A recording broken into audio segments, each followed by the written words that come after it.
Chapter 744. Clang. Flames blossomed in the air like lightning. This time, she was at a disadvantage. The tremendous force contained in Eric's waning moon scythe sent her flying back, but she remained in the air. The blood in her body surged, and she felt a sweetness in her throat as she spat out a mouthful of blood. She raised her hand to wipe away the blood, and the remaining blood at the corner of her mouth looked so poignant. "You are a very good opponent." Eric smiled faintly. "If you are willing to surrender, I can consider not killing you and let you be my woman." The girl laughed. Her laughter was so frivolous and unrestrained. She looked at Eric with her beautiful eyes. "No. Why not?" Eric asked, puzzled. The girl said, "I mean, you are not worthy." "You?" Eric said coldly. "As the king of the banished land, as one of the rulers of this land, if I am not worthy, then who is?"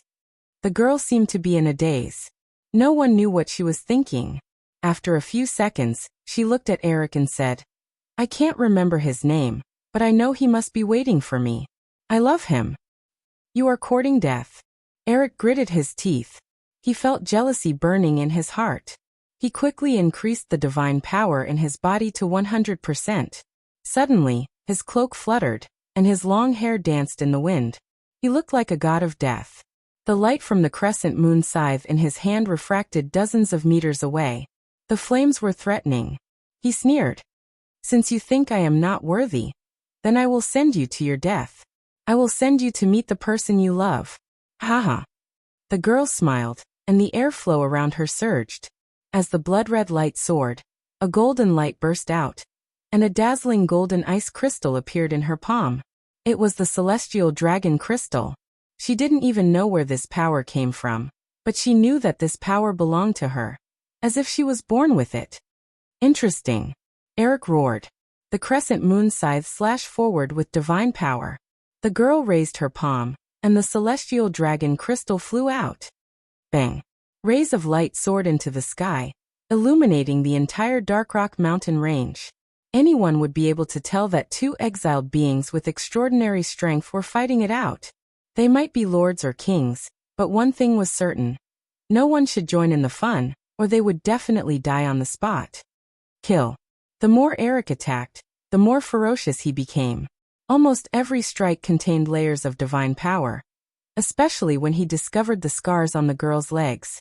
Every time he waved his scythe at the most vulnerable part of the opponent. As time went by, the girl was at a complete disadvantage. Even the dragon crystal could not help her turn defeat into victory. "You lost." After Eric fiercely knocked away his opponent's longsword, he quickly flipped his scythe and thrust out with lightning speed. Pooh! The sharp awl pierced through the young girl's shoulder, sending her body flying backwards. With a dang sound, the nearly 30 centimeters long handle nailed the young girl to the rock. "Ah!" The young girl screamed and swept her sword across, leaving a wound on Eric's abdomen. "Do you still want to struggle?" Eric endured the pain. No matter how much it hurt, he could not show it. A king was a natural warrior. He would never know pain, and he would never know pity. If this girl was not willing to be his woman, then she could only be a dead person. Eric's face became extremely distorted as he gripped the handle of the scythe tightly. He pushed the handle inch by inch into the rock and grinned hideously. "How does this feel? Do you think you can do whatever you want in the banished land with this ability? You're still far from it. I'll give you one last chance. Give up that so-called person you love and be my woman, and I won't kill you." The young girl smiled, and a bright dragon crystal quickly condensed in her palm. "Never." Wow.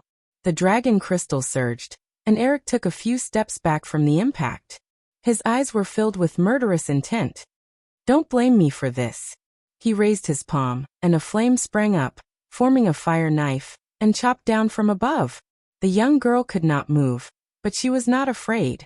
Instead, she raised her head and looked at the fire with her starry eyes. She wanted to see how this person would kill her. At this moment, a rustling sound came from the rock behind her. With a paw sound, the hard rock was penetrated less than a meter away from the girl's face. From the rock, a sharp object protruded. It looked like a dragon's tail. In the next moment, the boulders started to crumble. When the boulders cracked, A gigantic head covered in scales peeked out. The moment it saw the girl nailed to the boulder, its eyes blazed with fury. With a howl, it broke out of the boulder, curled up its body, and charged towards Eric's flaming blade. Bang! The flaming knife landed on the back of the mysterious dragon's armor, causing sparks to fly everywhere. However, it seemed that Eric's unarmed attack didn't cause much damage to the dragon armor. The dragon rose up and swept its claws across Eric's chest. Blood was seen. Crack! Its sharp teeth bit the waning moon scythe, and it twisted its body, forcibly pulling the scythe out of the young girl's shoulder. Blood splattered everywhere, and after throwing the scythe away, it pounced toward Eric. Beast. Eric had roamed the land of exile for many years, but he had never seen a dragon before, let alone a dragon that would bite without hesitation like a mad dog, waving its fists and punching randomly. At first, the dragon was still able to resist, but soon, it could only take a beating. Eric became more and more courageous as he fought. His fists danced like a ferocious tiger, and the dragon was forced to retreat step by step. It was even forced to retreat to the rock. His fists landed, and the dragon's skin was torn open, as if he wanted to send it back into the mountain. Just as Eric was punching randomly, a cold wind suddenly came from behind. It was her. The dark moon Azura had attacked again. Eric raised his iron fist and shouted, "Fire shield!" All God State experts who were proficient in the law of fire knew this move. Condensing flames and using energy to defend against the opponent's energy attacks. There was nothing more effective than this. Clang! As expected, the steel sword that contained the power of the dragon crystal was directly blocked by the fire shield, but in the cold wind, another force came from the right. Eric did not know that the Dark Moon Azura's attack was divided into two parts. It was not a fierce slash but a crisscrossing attack with both hands. He blocked the steel sword on the right, but he could not block the weapon on the left, which was a fiery red scythe. Wasn't it his waning moon scythe? The waning moon scythe was beautiful, curved like a crescent moon, and unusually sharp. This was Eric's last sigh. Gotcha! A human head flew into the air. Even a sovereign king had been killed. Bang! Eric's body fell into the valley, and the young girl stood calmly in the wind with the steel sword and scythe in her hands. The battle was over, and her injuries seemed to have worsened. Moreover, what was wrong with this dragon? Why did it suddenly appear to help her, and why was it beaten so badly? How pitiful! Are you all right? She looked at the giant dragon covered in crimson scales. It was a rare species. Howl! The giant dragon looked at her and actually wagged its tail like a big dog. It seemed that it was fine. The girl ignored it and flew into the depths of the valley. She searched Eric's waist and found a spatial bag. There were many good things inside, but they were basically all weapons and all kinds of food. The food was enough to last them for half a year, and the weapons were useless. In any case, they weren't easy to use. In addition, the girl's gaze fell on Eric's cloak. The cloak was made of very fine materials and felt very smooth to the touch. The young girl immediately fell in love with it and quickly took off the cloak. Then, her gaze fell on Eric's coffee-colored shirt. The color was very pleasing to the eye, and the material was also very smooth. The young girl looked at her short skirt. Not only was it ugly, but it was also very dirty. Thus, she took off Eric's shirt and made a decision in her heart. She would change this shirt into a dress as a reward for herself. The night wind whistled, and it was as if nothing had happened. In a small valley in the dark rock mountains, another bonfire rose, and the young girl sat next to it doing needlework. She tore half of Eric's shirt into strips to wrap the wound, and used the other half to make a skirt, but there was not enough fabric, so she could only make a short skirt. The dragon also followed them and sat beside the fire. It was not afraid of fire, so it shook its head and tore open the wall of the alternate dimension. Then it came out with a large piece of meat in its mouth. It seemed to be a deer leg. The young girl was stunned. This is for me? The dragon pushed the deer leg forward. In the land of exile, deer meat was a rare treasure. The young girl was overjoyed and continued to change her skirt. Not long after, the short skirt was finished. The young girl immediately took off her coarse skirt and put on the new coffee-colored skirt. There was no chance for the dragon to watch. Puffed. Blood spurted out of the dragon's nose. What's wrong with you?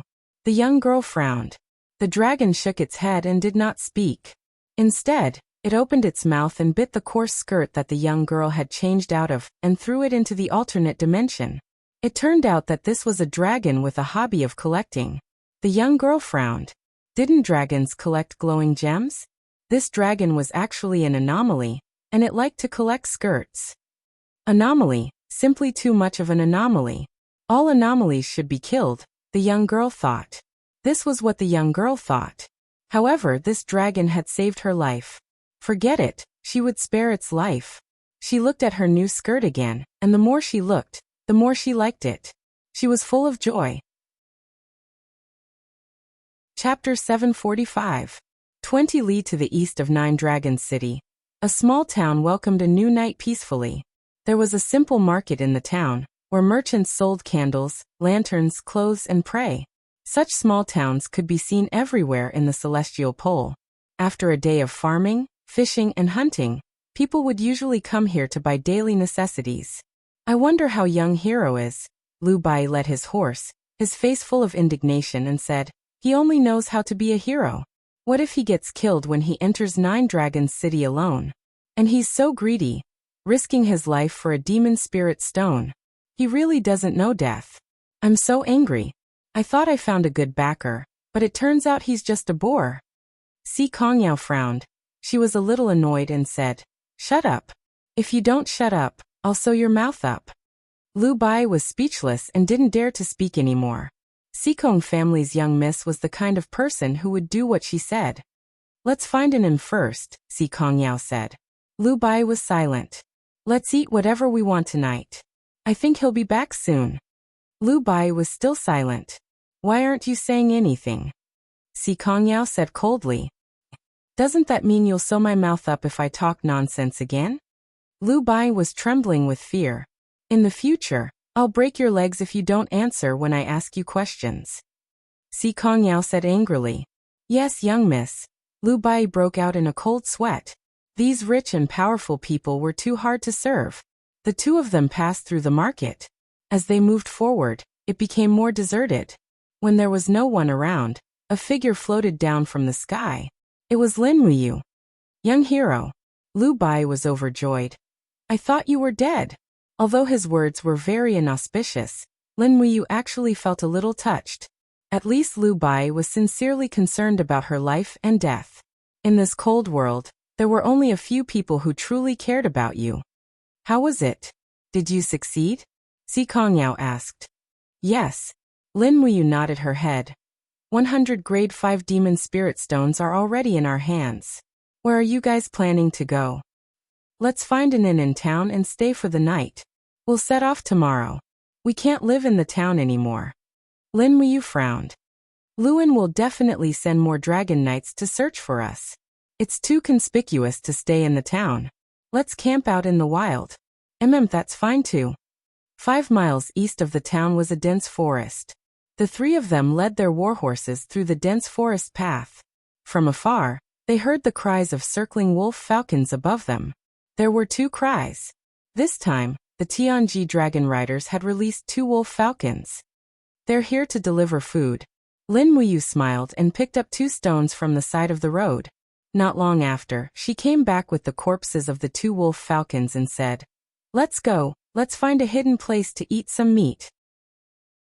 Si Kongyao couldn't help but laugh. She sighed in her heart. This kid is probably wanted by the Tianji dragon riders, but he still has the heart to eat meat.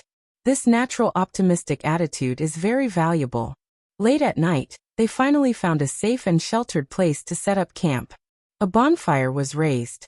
This time, Lu Bai changed his cooking method. Half of it was roasted, the other half was simmered. He also bought a lot of seasonings from the market, such as onions and garlic. This pot of meat must be much more delicious than the one on the Mugwort Mountain. Lin Muyu watched Lu Bai busy with great interest. Si Kongyao continued to maintain her cold attitude. She sat on a black beech tree far away and watched Lin Muyu and Lu Bai chatting and laughing. Her mission was still not completed. This kid didn't even have the slightest intention of joining the Tianji sect. Perhaps the Tianji dragon rider's overbearing attitude would only make him more disgusted with the Tianji sect? Thinking of this, Si Kongyao pouted. She clenched her fist and waved it at Lin Muyu a few times in the air while panting. Not long after, a fragrant aroma assailed his nostrils. The broth and roasted meat were almost ready. Lin Muyu couldn't help but have a great appetite. She happily waited for the food, but at this moment, there was a sudden bang. A purple light penetrated the plane's wall, followed by a familiar howl. Acatosaurus was here. When Acatosaurus appeared, Lin Muyu smiled. Little Apple, come and eat. But don't eat too much. There's not enough. The red crystal dragon trotted over and rubbed its head against Lin Muyu's arm. Then it opened its mouth and spoke to its master. Awo awo, awo awo awo. Lin Muyu did not know when she had lost her telepathic connection with the little dragon. Although she could summon the little dragon and feel its emotions, she had no way of knowing what it was thinking. Therefore, Lin Muyu could only understand the little dragon's excitement and agitation, but she did not know what it was thinking in its heart. What's wrong? Lin Muyu touched the dragon's head and smiled. Acatosaurus howled and suddenly opened its mouth. There was a piece of rag in it. Lin Muyu took it and looked at it carefully. She found that it was a woman's skirt. She couldn't help but stare and laugh. Where did this come from? Little Apple, I was wrong about you. I didn't expect you to be such a dragon. Acatosaurus howled as if it was wronged. It seemed to want to explain something, but it couldn't understand at all. Lu Bai smiled. Young hero, is this your pet? Sort of. This pet is interesting. It's probably hunting for a wife for you outside. What are you talking about? Lin Muyu was very protective. He held the short skirt in his hand and was about to throw it into the fire. However, just as he was about to throw it, he suddenly stopped. Although the short skirt was tattered, it seemed like there was a familiar aura on it. Although Lin Muyu could not tell who it belonged to, he was sure that it was someone he knew. Since the little dragon gave this skirt to him, there must be a reason, right? Forget it. I'll put it aside first. He carefully put the skirt into his Qingquan bag. Tisk, Si Kongyao, who was on a tree branch in the distance, saw this and couldn't help but pout. I thought you were a gentleman, but you're also a collector. Since you're interested in women, then I can work on this. When I find the most beautiful woman in Tianji province, I don't believe that you won't join the Tianji sect. As she spoke, Si Kongyao took out a pen and paper and wrote a line of words. Then she whistled, and a white bird fell from the sky. Nobles had specially raised messenger birds, let alone people like Si Kongyao. Naturally, Lin Muyu didn't know what was about to happen. She was sharing the delicious food with Little Apple. Soon Lin Muyu was 100% full. Acatosaurus was at most 30%, but it didn't care that much. After eating, Acatosaurus bit the star's sword that was placed at the side and wanted to leave. Hey, wait! Before Lin Muyu could finish, it was too late. Acatosaurus had already sent the star's sword into a different space. What's wrong with you? Lin Muyu scolded. Hurry up and return the star's sword to me. That's my weapon. Do you believe that I won't beat you up if you don't return the star's sword to me? Awoo. Acatosaurus shook its head and acted like a spoiled child.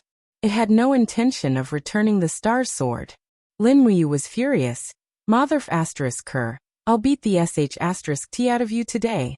Just as he was about to teach Acatosaurus a lesson, Si Kongyao descended from the sky and said, Hey, don't torture a small animal. Since you want a weapon that you can use, why don't I give you one? How about using it first? How can I accept that? I don't deserve it. Besides, I won't join the Tianji sect. Look at what you're saying. What kind of person do you think I, Si Kongyao, am? After all, we've been through life and death together. What's wrong with giving you a weapon? I'm not asking you to join the Tianji sect, Si Kongyao said angrily with her perfect 36C. This is fine. Give it to me. A certain someone was not a stubborn person. Si Kongyao opened her space bag and took out a long sword from it. The moment the long sword was unsheathed, an overwhelming chill surged out from the surroundings. The phantom of a giant beast was entrenched on the blade of the sword. It was the soul of a saint beast. This was actually a saint weapon. It was great to be rich. Here, this sword is called the Ice Essence Sword. It was forged by a famous ancient craftsman. Later generations of divine craftsmen reforged it a few times. Its spiritual power does not dissipate, and it's very sharp. Since you lack a weapon, this sword. Si Kongyao was reluctant to part with it. She clenched her teeth and said, "I'll give it to you." Lin Muyu could not help but laugh. "You're really giving it to me?" "Yes." "Then let go of it." "Oh." Si Kongyao's pretty face was flushed. The moment Lin Muyu held the sword, she felt a chilling force surging into her arm. It was indeed a divine weapon forged by a famous ancient craftsman. She knew that she could not forge it herself. Moreover, after so many years, the spiritual power of the holy beast's soul was still very vigorous. It was too rare. No matter what, this ice essence sword was a rare treasure. It was really rare that Si Kongyao would give it to her. "Apart from joining the Tianji sect, I can agree to one of your requests," said Lin Muyu. "What do you want?" Si Kongyao giggled. "How about this? There will be another beauty coming in 2 days. No matter where you and Lu Bai are going to travel, bring us along. Is that all right?" "Another beauty?" Lin Muyu was stunned. Lu Bai said, "She's really a beauty. How is she compared to you?" "She's not inferior to me." Si Kongyao said embarrassedly. "Is that a request?" Lu Bai's eyes lit up. "This is a kind of benefit." "Missy, you're too polite, Si Kongyao." In the end, Si Kongyao was still too young. She didn't know what a beautiful woman meant to a man. In fact, there were many times when a beautiful woman, to a man if she liked him, then she would be the woman he loved. If she didn't like him at all, then she was worthless. Chapter 746. Late at night, the jungle was quiet. Only the sound of dew on the branches falling on the tent could be heard. Lin Muyu was lying alone in the tent. Her divine power was concentrated in her sea of consciousness. Her spiritual sense turned into invisible telekinesis that penetrated thousands of miles and found Tang Xiaoxi's aura above the shattered cauldron realm. She tried to communicate with her. Tang Xiaoxi woke up from her dream. She closed her eyes and smiled happily. Lin Muyu also smiled. "Xiaoxi, I haven't contacted you for a long time. Why are you not in Heaven-Reaching Gorge, but near Heaven-Reaching City? How's the Longdan army camp?" "Everything is going well," Tang Xiaoxi said happily. "I just got the military report from Duke Wei tonight. Longdan army camp shelled the barren battlefield in the north of Heaven-Reaching Gorge and killed nearly 30,000 armored demons. Now Qianfeng has fled. The whole Heaven-Reaching Gorge has fallen into our hands. Wei Chou is still asking me about the next step." Lin Muyu sighed. To the north of the Heavens Gorge is the 8 Wastelands, a place that the demon race has managed for tens of thousands of years. At this time of year, the snow on the 8 Wastelands has already melted. It's said that there are still 100,000 well-trained demon race cavalry in the 8 Wastelands, so there's no need to rush. Order Wei Qiu to build a fortress and seal the entrance to the Heavens Gorge. Order Wei Ho, Min Yulin, and Feng Shi to lead the army to guard this fortress together, so that the demon race can never enter the Heavens Gorge again. I got it. What about you? How are you doing?" "I'm being chased." "Ah." Tang Xiaoxi looked worried. "I'll go to the celestial pole continent tomorrow. Otherwise, I'll worry about you every day. I don't know how you're doing there, and whether you're in danger."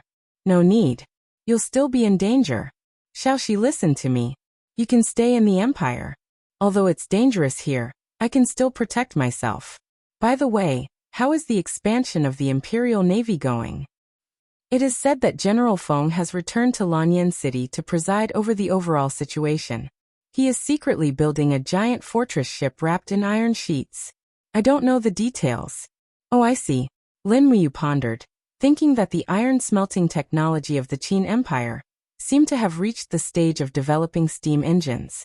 If they really entered the era of steam, they might be able to contend against the celestial pole continent. Unfortunately, although he knew what the steam engine was, he was unable to draw the schematic diagram of its operation. It had been a long time since Lulu had appeared in his brain domain. Ever since he obtained the Supreme Godhead, Lulu's connection with him had been cut off, and he couldn't summon her. Could it be that the Supreme Godhead had destroyed the chip that Lulu was living in? In fact, Lin Muyu could no longer see the chip when she looked inside herself.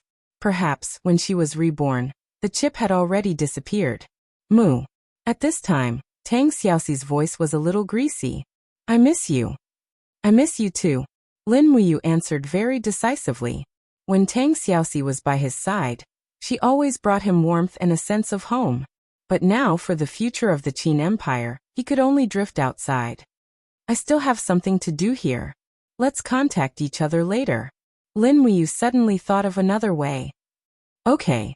Tang Xiaoxi nodded with a smile. Come back early. Okay, I will. Summoning back his telekinesis, Lin Muyu took a deep breath. Nearly 20% of his divine power had been consumed. Sure enough, using telekinesis to communicate with him really consumed a lot of divine power. One could imagine how much divine power the 7 luminaries Demon Emperor had consumed when he sent down the oracle to communicate with him from the heaven. The road of cultivation was endless, and no one knew where the end was. Taking out a 5th-grade demon spirit stone from the Qianquan bag, Lin Muyu gently exerted strength in his palm. Suddenly, the demon spirit stone spun rapidly in his palm, disintegrating inch by inch. Soon it had turned into energy particles.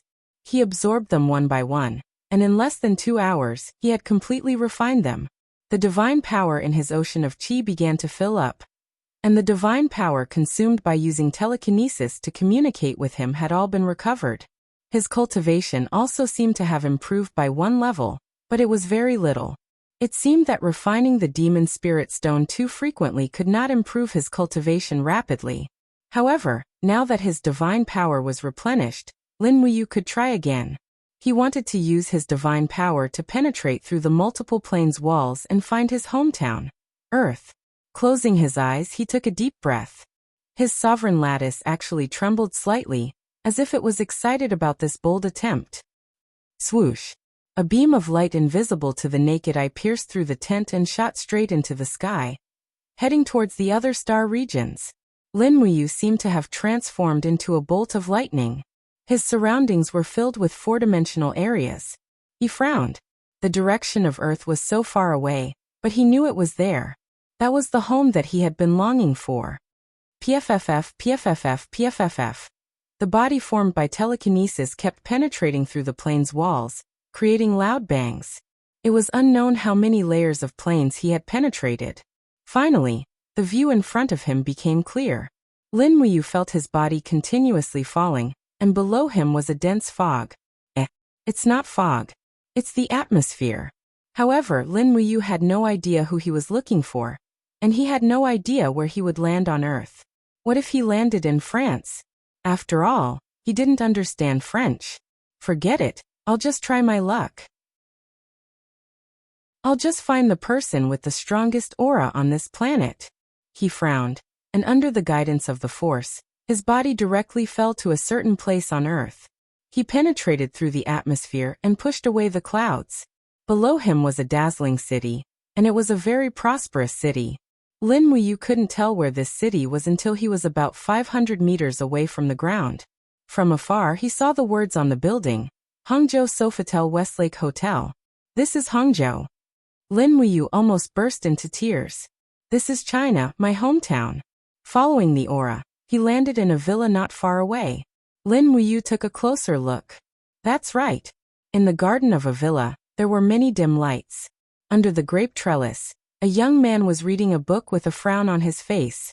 There was also red wine and a few gaming magazines on the table beside him. Could it be this person? With a whoosh, Lin Muyu landed and condensed his body with his telekinesis, so that the other party could see a mighty divine power descending from the sky. A golden pillar of light rose into the sky, surrounded by holy light and lines of golden ancient characters. This entrance was extremely cool. The young man sitting under the rattan trellis frowned.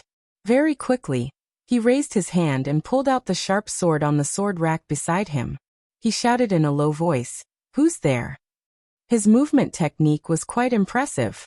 With a single stride, he was already close to 10 meters away. The power in his arms was injected into the longsword, causing it to burn bright red. Moreover, a formless domain aura spread out. How astonishing! Lin Muyu frowned. She didn't expect people on Earth to have such cultivation. This guy was at least at the second level of the Saint Realm. The flame on the blade was clearly a variant of the king's fighting flame. Unfortunately, there was no independent system of cultivation on Earth. Back then, God Emperor Fuxi seemed to only impart culture and not martial arts. Otherwise, there would probably be more disputes. In the golden light, Lin Muyu stepped out. His face was full of a friendly smile. Hello, what's your name? I want to ask you for a favor. Is that possible? The long sword in the other party's hand was still trembling. Streams of power were ready to be released. He stared at Lin Muyu and said, My name is Li Xiaorao. Who are you? Where are you from? Lin Muyu smiled. Li Xiaorao? Isn't this the name of Brother Xiaorao in the legend of Sword and Fairy? How interesting.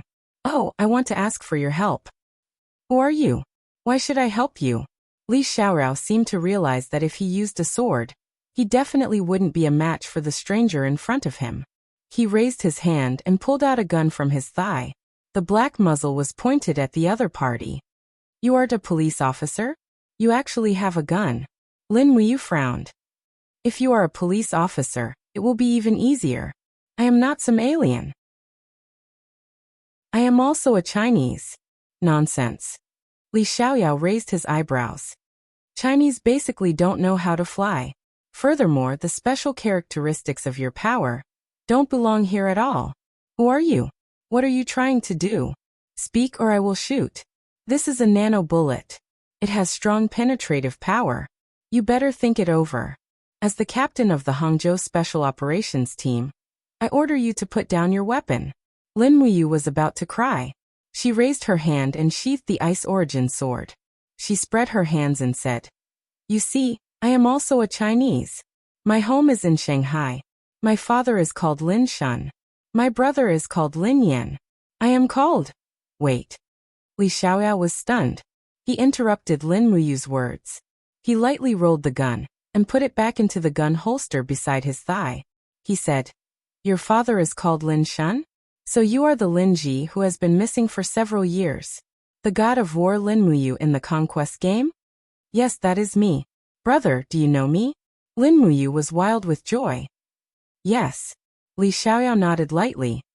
After you left, I dominated the virtual world. As he said that, Li Xiaorao frowned and said, 2 years ago, the artificials caused panic in Shanghai, Hangzhou, Beijing, and other cities. Since you have such great ability, why didn't you come out? Lin Muyu complained bitterly. It's not that I don't want to help. It's just that I am not in this dimension. Not in this dimension? What do you mean? Li Xiaoyao asked. How do I explain it? Actually, I went to another world. You died. Li Xiaoyao was shocked. Lin Muyu was about to faint. Not really. Brother, don't talk about these useless things. Help me get some information about the theory and structure of the steam engine. I urgently need it. Is that so? Li Xiaorao nodded and smiled. Okay, then wait here. I will go get the iPad from the lobby. You can go online and look it up. Okay, hurry up. Yes. Li Xiaoyao flew down the stairs and entered the lobby. When he stepped on the stairs, a girl's scream came from not far away. What happened, Wan Air? He turned pale with fright. Chapter 747. In the kitchen, a beautiful girl was sitting on the floor. A few potatoes had rolled all over the plastic plate beside her. Li Xiaoyao stood at the door stunned. Wan Air, what's wrong? Wan Air raised her head. Dongqing is too diligent. He made the floor so slippery. I wanted to make a plate of green pepper and potato strips for you, but I slipped and fell. How could you be so careless? Li Xiaoyao helped his girlfriend up and massaged her knees. You could have just ordered takeout. Why did you have to do it yourself? The meaning is different. Okay, you're right. Oh right, where are Dongqing and Shuiro? They went to buy groceries.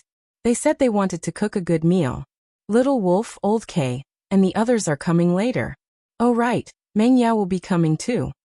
Oh, they're here to eat again? Li Xiaoyao laughed. He hugged his girlfriend's waist and pinned her against the wall. Wan Er's face turned red. Hurry up. Dong Chung and Mat Xiao will be back at any time. That. Li Xiaorao muttered. That what?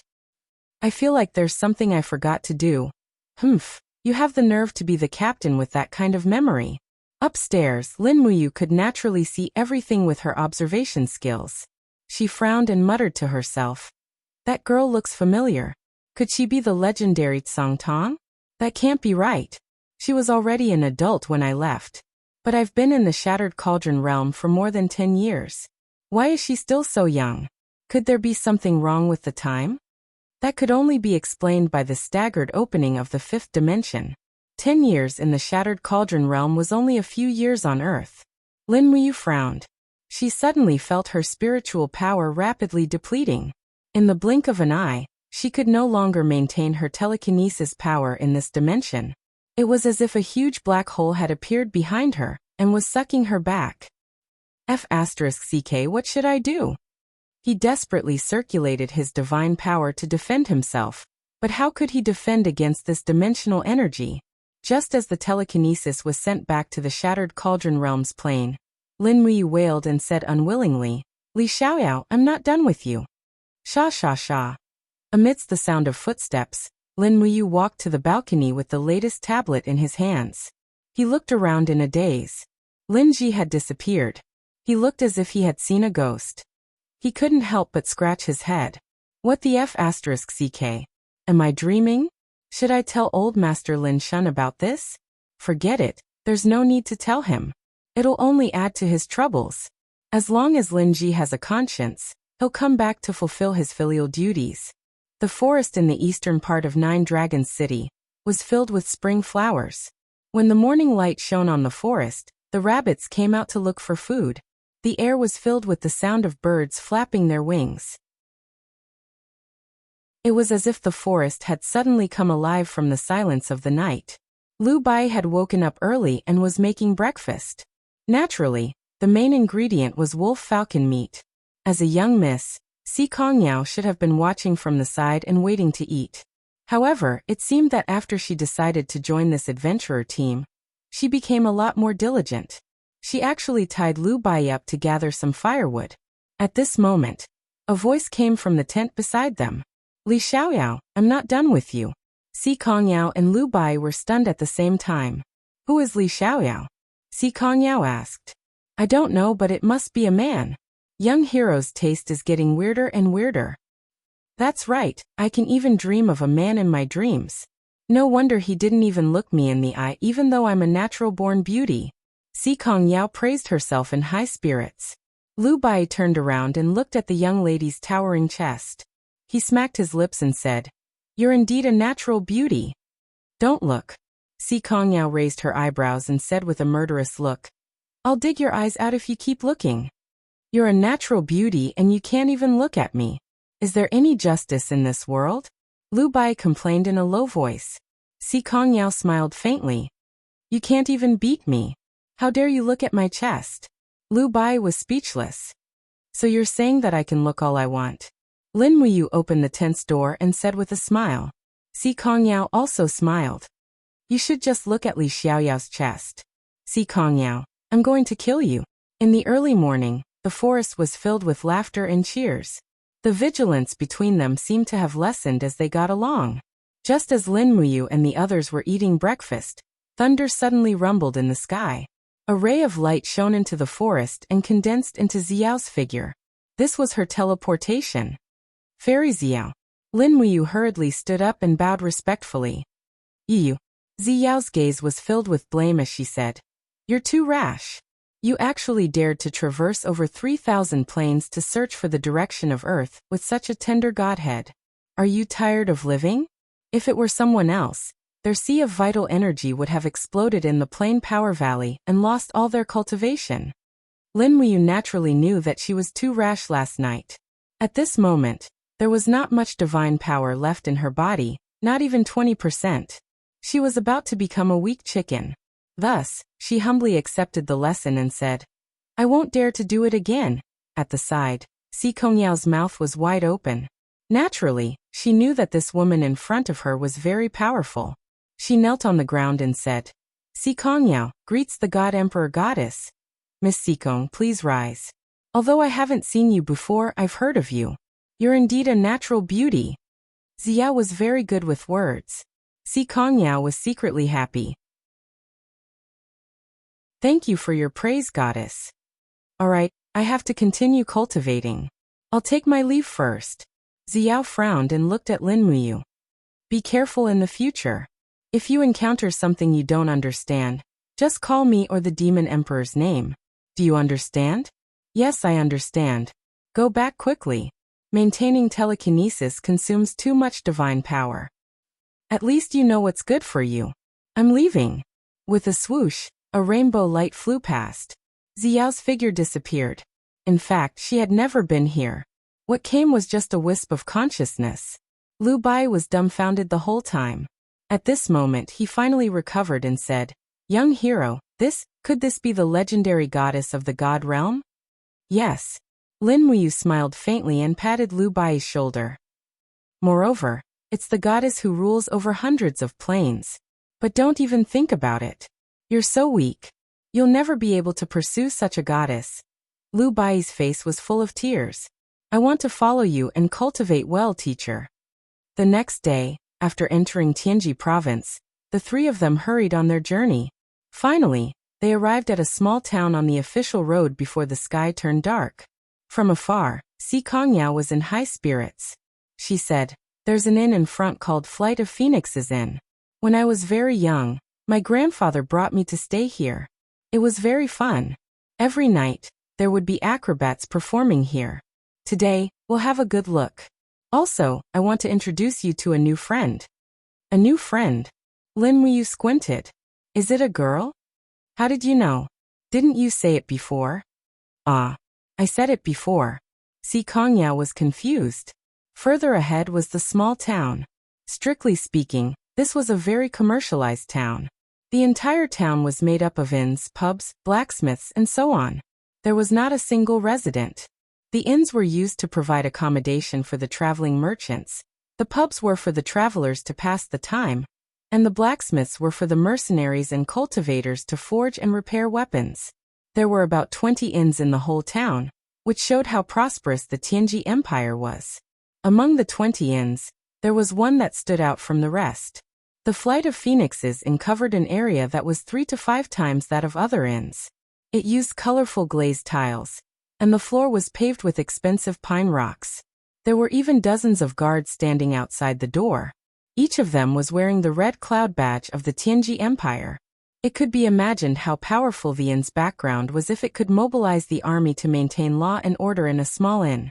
As if seeing the confusion on Lin Muyu's face, Sikongyao chuckled and said, "Flight of Phoenixes Inn only serves nobles of the 4th class and above and businessmen who are as rich as a country. Ordinary people can't enter." "Oh, I'm an ordinary person. I won't go." Lin Muyu was a little lonely. "Don't." Sikongyao took his arm and said with a smile, "You're my guest. If this Flight of Phoenixes Inn doesn't receive you, I'll make them suffer the consequences." "Oh." Lin Muyu smiled and asked, "Is it free to stay here?" "Yes, it's free." Sikongyao had a look of disdain on her face.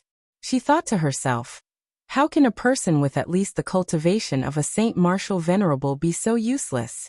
It should be known that the Tianji Empire holds martial arts very highly, especially for cultivators at the level of 3 saints. The treatment of a Saint Martial God was the same as that of a prince, and the treatment of a Saint Martial King was at least the same as that of a duke. As for a God-level Saint Martial Venerable, he was at least a second-class noble. After turning down the offers from many inns along the way, the 3 of them went straight to the Flight of Phoenixes Inn. A fat innkeeper quickly went up to them. He didn't seem to know Sikongyao. He just asked with a smile, "May I know where the 3 of you are from and what's your identity?" Sikongyao took out a crystal token and waved it in front of the innkeeper. The fatty looked stunned. It's the crystal token of the Tianji sect. Oh my god. You must be Lady Sikongyao of the Tianji sect. I have eyes but failed to recognize you. Please come in, please come in." As he spoke, his gaze fell on Lin Muyu and Lu Bai. These two people looked extremely poor. He asked, "Lady, these two are? They're my friends. Do they have the right to stay here?" Si Kongyao asked calmly. "Yes, yes." The fatty nodded repeatedly. "Please come in, please come in." Imph. Lu Bai glared at him. "Damn it, I feel like I've made a name for myself today." After entering the inn's lobby, a few maids came up to them and handed them handkerchiefs to relieve fatigue with smiles on their faces. Si Kongyao looked around and asked, "Is the young mistress of the Shang family here?" "The young mistress of the Shang family?" The fatty was stunned. He smiled and said, "You mean the granddaughter of the Imperial General Zhang Cheng, Miss Shang Qian?" "That's right. She's here. She's waiting for you in the lobby. Lead the way." "Yes." Chapter 748. The granddaughter of the Empire's sacred martial god, Zhang Cheng? Lin Muyu was dumbfounded. "How long has it been since I came to the Tianji Empire? I've already seen so many amazing people." Si Kongyao is the granddaughter of Si Kongming, the strongest expert in the celestial pole continent. Shang Qian is the granddaughter of Zhang Cheng, one of the sacred martial gods. There are only 5 sacred martial gods in the entire Tianji Empire. I'll soon see all their juniors, and they'll all be beauties. Could it be that people with high cultivation can change the genes of their descendants? While he was sighing, Si Kongyao had already led the way into the parlor. The parlor of a small inn was extremely luxurious. It could even be compared with the side hall of the Zetian Palace. The red carpet was embroidered with golden patterns. It was extremely luxurious. Even the armrests and legs of the chairs in the parlor were inlaid with gems and gold edges. "Isn't it too extravagant?" Lin Muyu asked in a low voice.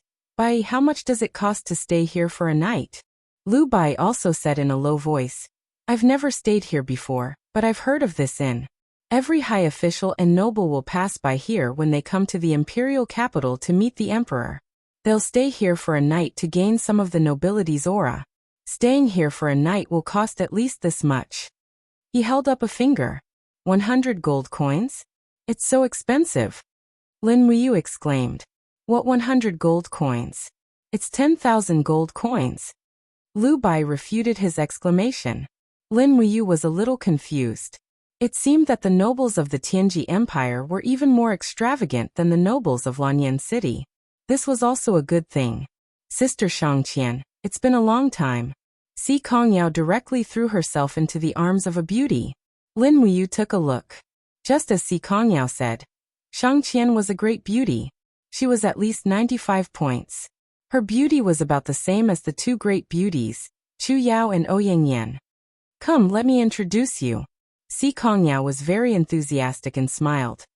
"Big sis Shang Qian, this is the person I mentioned to you. The one who can fight a dragoon without falling into a disadvantageous position." Shang Qian's gaze fell on Lin Muyu, and her eyes lit up. She bowed and said, "Shang Qian greets Sir Ranger." "You're too polite, Miss Shang." Lin Muyu nodded. "This is Lu Bai." Si Kongyao smiled and said, "Our future companion's specialty is reading people's brows, reading their faces, and also cooking well, hee. However, Shang Qian did not seem to have any interest in Lu Bai, and only nodded. Lin Muyu secretly frowned. If this world worshipped the strong, then Shang Qian was too snobbish. Could it be that she looked down on Lu Bai just because his cultivation was low? Using the spirit pulse technique, she had an insight into the aura of the people around her. Shang Qian's cultivation was about the first level of the Holy Realm. Not very strong, but it was quite good for her age. Behind Shang Qian, there were a few people dressed as servants. These people were very strong. There were a total of 7 people. The weakest was in the Holy King realm, and the strongest seemed to have the cultivation of the 30th level of the Grotto Martial King realm. That person was a middle-aged man with a short beard, and he seemed to be up to no good. "Sister Shang Qian, why don't you introduce yourself?" Si Kongyao smiled lightly. Shang Qian nodded and said, "My name is Shang Qian, the eldest daughter of the Shang family in Tianji City. My father is Shang Sun, a merchant. My grandfather passed away when I was young. My grandfather is Zhang Cheng, one of the holy martial kings of the empire, and the commander of the Yinji Corps, one of the 4 great armies. Lin Muyu nodded and said, "Nice to meet you." Shang Qian pointed at the short-bearded expert behind her and said, "This is Uncle Chen Hang, the head of our Shang family's guards. This time I went out to play, and my father insisted that I let him follow me." Chen Hang squinted his eyes and took a deep look at Lin Muyu. He said, "I heard that this young hero can fight with a dragon knight. You are really not simple. I'm honored to meet you." "You flatter me. I was just lucky." Lin Muyu secretly scolded Si Kongyao for having a big mouth. How could she say such things? She was simply looking for trouble for herself. Shang Qian seemed to have seen through Lin Muyu's thoughts.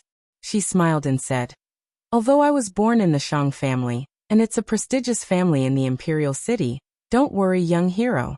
We will keep your matters a secret. Don't worry." "Thank you, Mississippi." Lin Muyu felt a little complicated in her heart. This woman was not simple. She was much more shrewd than the innocent and cute Si Kongyao. Shang Qian continued, "Where do you want to travel to, young hero? Our Miss Sikong is determined to travel with you. It won't be good if I don't follow. Otherwise, if Grandpa Sikong Ming blames me, I won't be able to bear the consequences." Si Kongyao pouted her small mouth and said, "I don't have." "You're still talking." Lin Muyu was a little embarrassed and said, "I'll go to Tianji City first and see what the Imperial City is like. Then I'll go to the Celestial Empire, and then to the Blackstone Empire to experience the majesty of the 3 great empires." "Oh." Shang Qian smiled and said, "The Celestial Pole continent is vast. I'm afraid it won't take 3 to 5 months to travel such a long distance." "It doesn't matter. I have plenty of time." "All right." Shang Qian held Si Kongyao's hand and said with a smile, "Just in time. We can go back to the Imperial City and enjoy the delicacies of Tianji City, right, Yao?" Si Kongyao was delighted and said, "Yes, that's right." Chen Hang, on the other hand, remained silent the whole time. He folded his arms and quietly listened to the conversation for the past few days. But every time his gaze swept over Lin Muyu, there would be a trace of hostility. Obviously, this head of the guards had probably regarded Lin Muyu as an imaginary enemy. At this moment, a servant came in from outside the guest hall and said to Shang Qian respectfully, "Miss Shang, there's a young master outside asking to see you." "Young master? Who is it?" "He claims to be the second son of the assistant minister of the Ministry of Rights." "I won't see him." Shang Qian frowned and said, "We'll rest for the night and set off for Tianji City tomorrow. I won't see anyone." "Yes, miss. Let's go." Shang Qian smiled again and said, "Let's go to the side hall for dinner. You must be tired from the journey." "All right." Si Kongyao nodded happily. Following behind Shang Qian, Lin Muyu asked Si Kongyao in a low voice, "Miss, what's the matter with the second son of the assistant minister of the Ministry of Rights?" Si Kongyao stuck out her tongue and said with a smile, "Sister Shang Qian is already of marriageable age. So many descendants of the prestigious families in the empire want to become the son-in-law of the Shang family. Moreover, old General Zhang Cheng dotes on Sister Shang Qian very much. She's practically the apple of both the Zhang family and the Shang family's eyes. Whoever can become Sister Shang Qian's husband will instantly become a famous person in the Tianji Empire." "I see. So are you interested in pursuing her? Sister Shang Qian is not only beautiful, but also has a gentle personality. Marrying her would be the blessing of 8 lifetimes. As for me," Lin Muyu smiled but didn't say anything. At this time, Shang Qian seemed to have heard it as well. She turned around and glared at Si Kongyao saying, "Little girl, how did you learn to be a matchmaker at such a young age? You don't have to care about my matters, understand?" "I understand." Si Kongyao took a few quick steps forward and held Shang Qian's hand. She said with a smile, "But young hero is really a good person. He's very strong and easygoing. Look, he's also super handsome." Shang Qian blushed. "Don't mention it, we don't even know his name." "It's okay, it's not important. Just call him young hero." Lin Muyu. The banquet was extremely luxurious. There was almost none of the dishes on the table that Lin Muyu could name. There were all kinds of dishes that could fly in the sky, swim in the water, and run on the ground. Lu Bai had only heard of these dishes, so he ate them heartily. He didn't look like a VIP at all. Fortunately, Si Kongyao and Shang Qian didn't seem to care. Only Chun Hang and the others looked at Lu Bai with disdain as he ate. Lin Muyu also ate a lot, but she tried her best to maintain the proper bearing. In fact, she wished she could buy some for supper.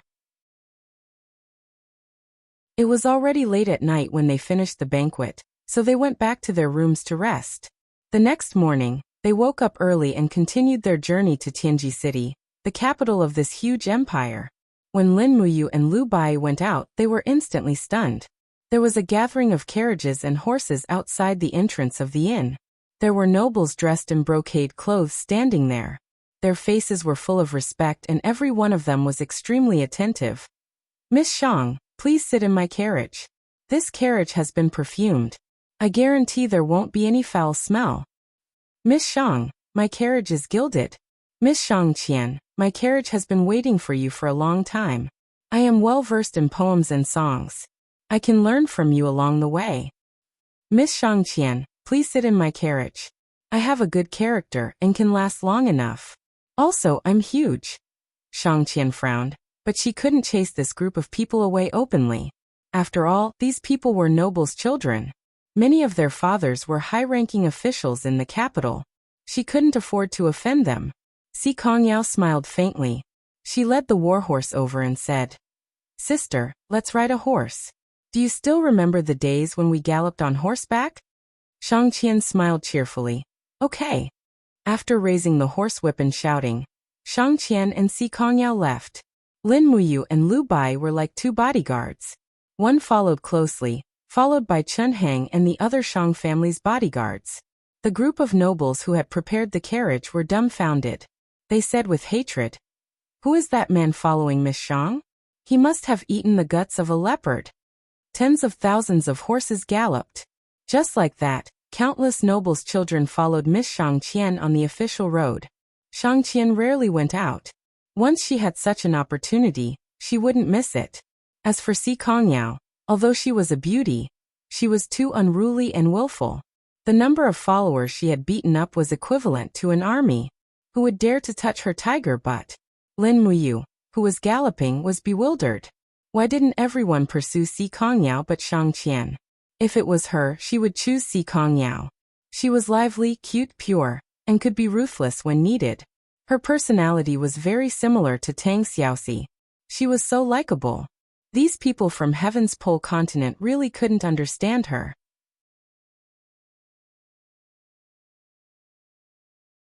Chapter 749. In Tianji City, the Tianji Imperial Palace stood majestically at the center of the capital city. On both sides of the palace were rows of commercial buildings, with smoke curling up from the chimneys.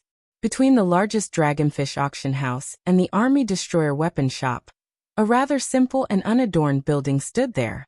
It was like an old man who had been baptized by wind and rain for 1,000 years. Although he was old, he still possessed outstanding knowledge and extraordinary abilities. This building was known as the Battle Hall. Such battle halls could be seen everywhere in the Heavenly Pole continent. This battle hall in Tianji City was also the headquarters of the entire continent's battle halls. It was the cradle that nurtured genius experts. Countless cultivators were sparring with each other in the training field. Behind the battle hall was a very quiet pavilion with a green stone wall blocking its connection with the outside world. It was as if it was isolated from the world. Normally, no one would come here, and it was the best place for cultivation in the Tianji Empire. Here lived a highly respected old man, Si Kongming, the sect leader of the Tianji sect, the strongest expert in the entire celestial pole continent. There were Buddhist shrines floating on the surface of the water between the pavilions. An old man sat cross-legged on the surface of the water, but there was an icy lotus flower condensed beneath him. It was extremely mysterious. If one looked carefully, they would discover that there was an invisible force rippling on the surface of the water around the old man. It was like a cool breeze, warm, but concealed a hidden sharpness. Swish! In the air, a shadow swept across the water surface like a water bird treading on the water. When it was about 10 meters away from the old man, it stopped and stepped on the water surface without causing any ripples. Then it knelt down on both knees and said respectfully, "Your Honor, there is news of young mistress." "Oh." Si Kongming opened his eyes, which were full of vigor. He smiled and said, "That child Yao has been out for so many days. I have sensed her aura. She should be coming to Tianji City." "Your Honor is wise." "Oh right." The martial artist frowned and said, "Young mistress came back with Shang Qian from the Shang family. There are also two unfamiliar men who don't look like servants. One of them has a high cultivation, at least a Saint Martial Venerable. However, there is no record of this person in the Saint Register of the Battle Hall." "I understand." Si Kongming seemed to have already seen through everything. He smiled and said, "Let her be. Yao should make some new friends. Moreover, this person's aura doesn't have any hostility. Making friends with this kind of person is good for Yao." "Yes, Your Honor." "Then do we need to send someone to follow them?" "No need." Si Kongming leisurely smiled. "I'm already following them." The martial artist's eyes lit up. "Yes, I understand. You may leave. Without my order, no one is to disturb my cultivation." "Yes." One day later, Tianji City welcomed a new group of travelers. When Lin Muyu, Lu Bai, and the others arrived at Tianji City, it was already dusk. In this prosperous imperial city, the lanterns had just been lit, and it was very lively. Looking at the towering pavilions and towers, Lu Bai was already speechless. He could only express his amazement with wah wah wah. Lin Muyu rode on the horse, quietly glancing at the buildings in Tianji City with her peripheral vision. The Tianji Empire was indeed prosperous and prosperous. Along the way, there were more than 50 blacksmith shops. If each blacksmith shop could produce 100 weapons a day, this city could produce more than 20,000 weapons a day. It was terrifying. Such a smelting ability was not inferior to that of Lanyan City. On the other side, Shang Qian looked at Lin Muyu intentionally or unintentionally. She was thinking silently in her heart. From the way he held the reins, she could tell that he was a person with excellent horsemanship. Even from the strength he used to whip the horse and the way he turned, she could tell that he was a person who had honed his horsemanship through hundreds of battles. Why would such a person become a friend of Si Kongyao? Shang Qian frowned but did not say anything. Later that night, they arranged for Lin Muyu and Lu Bai to stay in the best post house in Tianji City. Then, Shang Qian and Si Kongyao planned to go home to report that they were safe. The next day, they would pick up Lin Muyu and Lu Bai and travel to the territory of the Celestial Empire together. Although the three empires had frequent border conflicts, they did not really go to war. Otherwise, there would not be such a prosperous era. Each of the three empires had a sacred martial god expert. In addition, they had a strong military force, so they restrained each other. No one dared to take the initiative to start a war. Otherwise, they would inevitably become the target of public criticism. Therefore, this night, only Lin Muyu and Lu Bai were left in the post house. After eating dinner early, the two decided to go to the streets to watch the bustling scene. Anyway, it was still too early. It was not bad to see the bustling night of Tianji City. Lin Muyu was still dressed as a ranger. She was dressed in a loose grayish-white tight-fitting outfit with a worn-out animal skin wrapped around it. At first glance, it was obvious that she came from the mountains. If it was not for her extraordinary bearing, she would probably be mistaken for a hunter. As for Lu Bai, he was dressed in a long gown and looked like a fraud. The two of them walking on the streets of Tianji City did not attract much attention. At night, there were many restaurants on both sides of the street. The sound of drinking and playing games could be heard everywhere. Moreover, there were also some beautiful women on the street. This made Lin Muyu sigh with emotion. It turned out that there was such an industry here. Sure enough, PCs were the driving force of human economic development.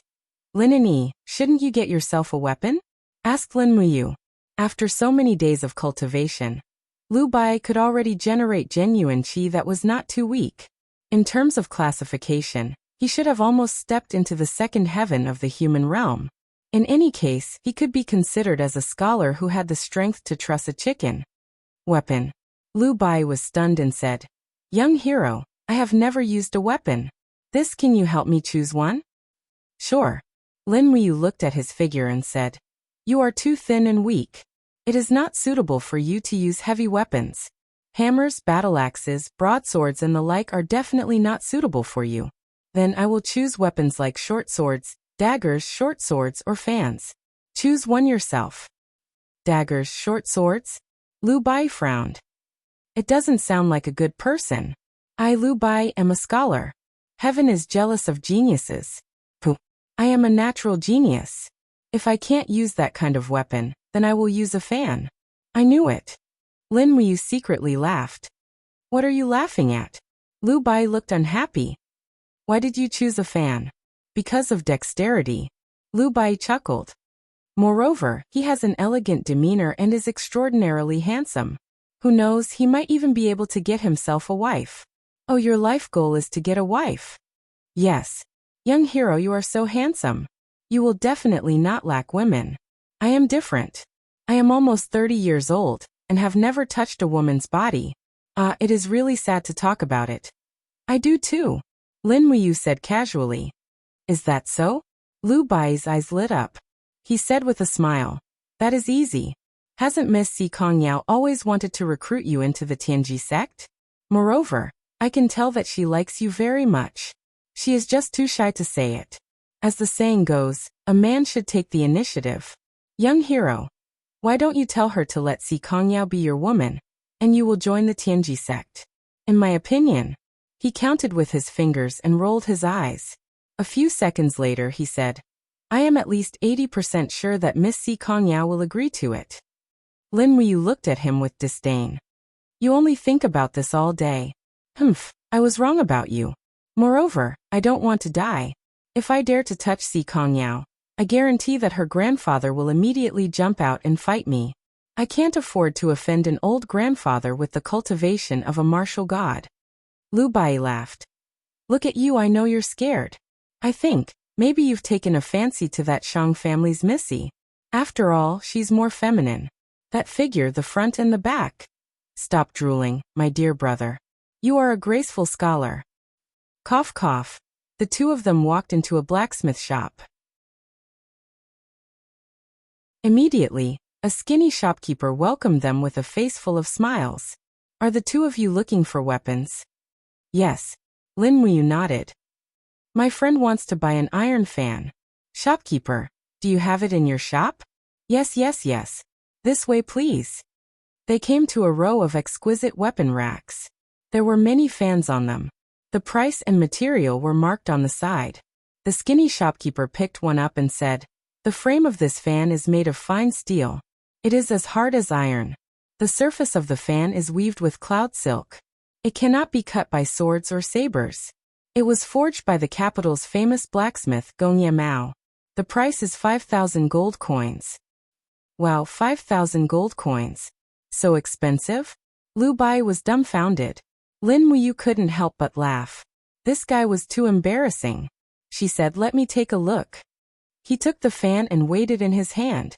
After injecting his divine power into the fan to test the recoil, he said, it is indeed a good fan, but the material is not good enough, and the impurities have not been purified. With such a material, it cannot withstand the king's fighting flame of a sacred warrior. Shopkeeper, am I right? The shopkeeper was startled. He narrowed his eyes. This young man in front of him was not simple. His eyes were really sharp. Yes, yes, then what about this one? He quickly picked up another fan and said, customer, look. This fan has a name. It is called the Heavenly Secrets fan. Oh. Lin Muyu took the fan and said with a smile, in terms of material, it is not as good as the one just now. That's right. However, young hero, don't forget its name. The Heavenly Secrets fan must have a secret inside. Saying that, the shopkeeper took back the fan and gently opened it. After pressing the mechanism at the bottom of the fan, shwa shwa shwa, several steel needles that were so thin that they couldn't be seen flew out and pierced into the stone wall. So sharp. Lu Bai was dumbstruck. This is a fan with hidden weapons. That's right. The shopkeeper was immensely proud of himself. This Heavenly Secrets fan can not only defend against enemies in battle, but it can also kill people invisibly.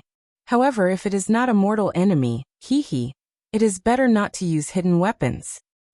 And we will take this fan. How much is it? Not expensive. 1,500 gold coins. Pay up, commoner. Lin Muyu raised her eyebrows and smiled. Lu Bai unwillingly took out the gold notes. At this time, he also realized that Lin Muyu was not a master who knew how to run a household. Just at this time, a cold voice suddenly came from behind. Oh, so it is you too.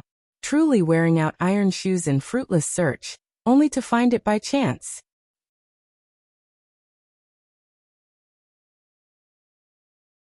Chapter 750. Behind her was a young man in a golden brocade robe with a bright jade hanging from his waist. His hair was tied up and he wore a pure white jade crown. At first glance, one could tell that he was a person of noble status. Moreover, there were even a few armored guards behind him. This person's identity was definitely not simple. Who are you? Lin Muyu's face was indescribably calm. It seemed that she did not take the person in front of her seriously at all.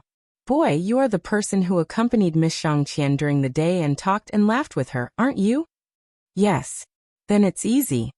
The young man in the brocade robe showed a hint of a hideous smile. Miss Shangqian's identity is so noble. How can she allow a lowly person like you to accompany her? If you know what's good for you, stay away from her. You don't deserve it. Who are you? Lin Muyu was a little impatient. You don't even know my young master. How dare you stay in Tianji City? A sharp-mouthed and ape-like guard sneered. My name is Shi Tianming. I am the son of the Minister of War, Shi Ran. Do you know now? Lin Muyu couldn't help but laugh. But it's not that I want to follow Shangqian. It's Shangqian who wants to accompany me. Young Master Shi Tianming, forgive me for not being able to comply. With my temperament, I can't drive a lady away from you. I'm afraid I'll have to disappoint you. Shi Tianming's eyes became cold. Really? So you insist on accompanying Miss Shangqian? Yes, I'm accompanying her. What can you do? Lin Muyu was amenable to coaxing but not coercion. I don't know. If a person with broken legs can still accompany Shangqian? Shi Tianming's face was full of cruelty. Someone close the door of the weapon shop and break both of this boy's legs. The shopkeeper was scared silly. Young Master Shi Tianming, please be merciful. This lowly one is running a small business and cannot afford to be smashed by you. Young Master, please be merciful. This lowly one is begging you. Go away. Shi Tianming opened his palm and blasted the shopkeeper away. It could be seen that he still had some cultivation, probably at the second heaven of the Saint Realm. After all, he came from a rich family and had an endless supply of demon spirit stones, which was enough to cultivate a mediocre person into a Saint Realm expert. However, compared to the other experts of the younger generation in Tianji City, Shi Tianming was probably just a second-rate expert. The door was slammed shut. Lu Bai took a few steps back and sat in his chair, ready to watch the show. He knew Lin Muyu's strength very well. He knew that these children of officials couldn't do anything to her. Even the Dragon Knights weren't her match, let alone a good-for-nothing like Shi Tianming. Dang dang dang. Four guards pulled out their steel blades and rushed over with cold eyes. Furthermore, there were 2 guards on each side, forming a circle. This is an infantry combat formation? Lin Muyu couldn't help but be stunned. These 4 people didn't say a word. At a glance, she could tell that they were not ordinary people. They should be professional soldiers. The tactics they used must be the 4 major armies of the Tianji Empire. Swoosh! For sharp lights tore through the air. The shopkeeper was so scared that he hurriedly retreated to the corner of the weapon store. Several shop assistants were also so scared that their faces turned pale. They all knew Shi Tianming's name, one of the young thugs of the capital. Maybe someone would die here today. But what they didn't expect was that Lin Muyu's movements were very agile. Although the 4 soldiers' attacks were very fast, it seemed to be slow in Lin Muyu's eyes. This was the gap between their cultivation. After avoiding the 4 blades calmly, Lin Muyu raised her hand and punched a soldier on the left. Ha! He was slightly stunned, but he responded quickly. He crossed his body to block Lin Muyu's fist, while the other 2 people on the 2 sides chopped down with their blades.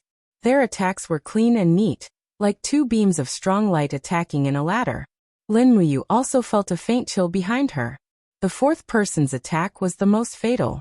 The blade chopped down from a high position and took his life. Lin Muyu felt a chill in her heart. The four people's joint attack was so tacit that it could be said to be flawless. If the soldiers of the Qin Empire were to block it, perhaps even some seasoned soldiers in the Longdan army camp who had been through hundreds of battles would also die under this attack. But he was not. Young master, be careful.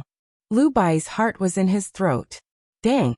With a slight twist of his fist, a burst of power directly broke the opponent's steel saber. In an instant, nearly 90% of the fist's power was retracted. With a pung sound, the soldier was sent flying as if he had hit a rubber ball. With a spin of his body, some flames appeared in his palm and swept across. The scorching airflow blew away the other three soldiers. Bang bang bang.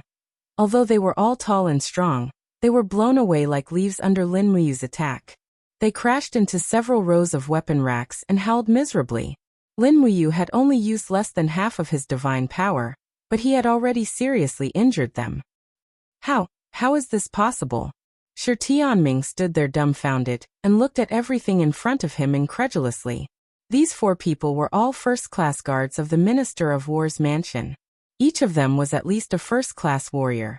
How could they be so easily defeated by this inconspicuous boy in front of him? This was impossible. Filled with suspicion and anger, Shi Tianming's view of power was almost overturned by Lin Muyu. Looking at the flame in Lin Muyu's hand, Shi Tianming slowly pulled out his sword and asked, "Are you a sacred warrior?" "No." Lin Muyu shook his palm and dispersed the power of the law of fire. "You can condense the king's fighting flame without being a sacred warrior?" Shi Tianming gritted his teeth and said, "But I don't believe it. I'm going to fight you today." "Fight me?" Lin Muyu raised his eyebrows and said, "Sure, but what if you lose?" "If I lose, you can do whatever you want to me." "You said it." "That's right." Shi Tianming bellowed furiously, and the cyclone around him danced rapidly. It was obvious that he cultivated the law of wind.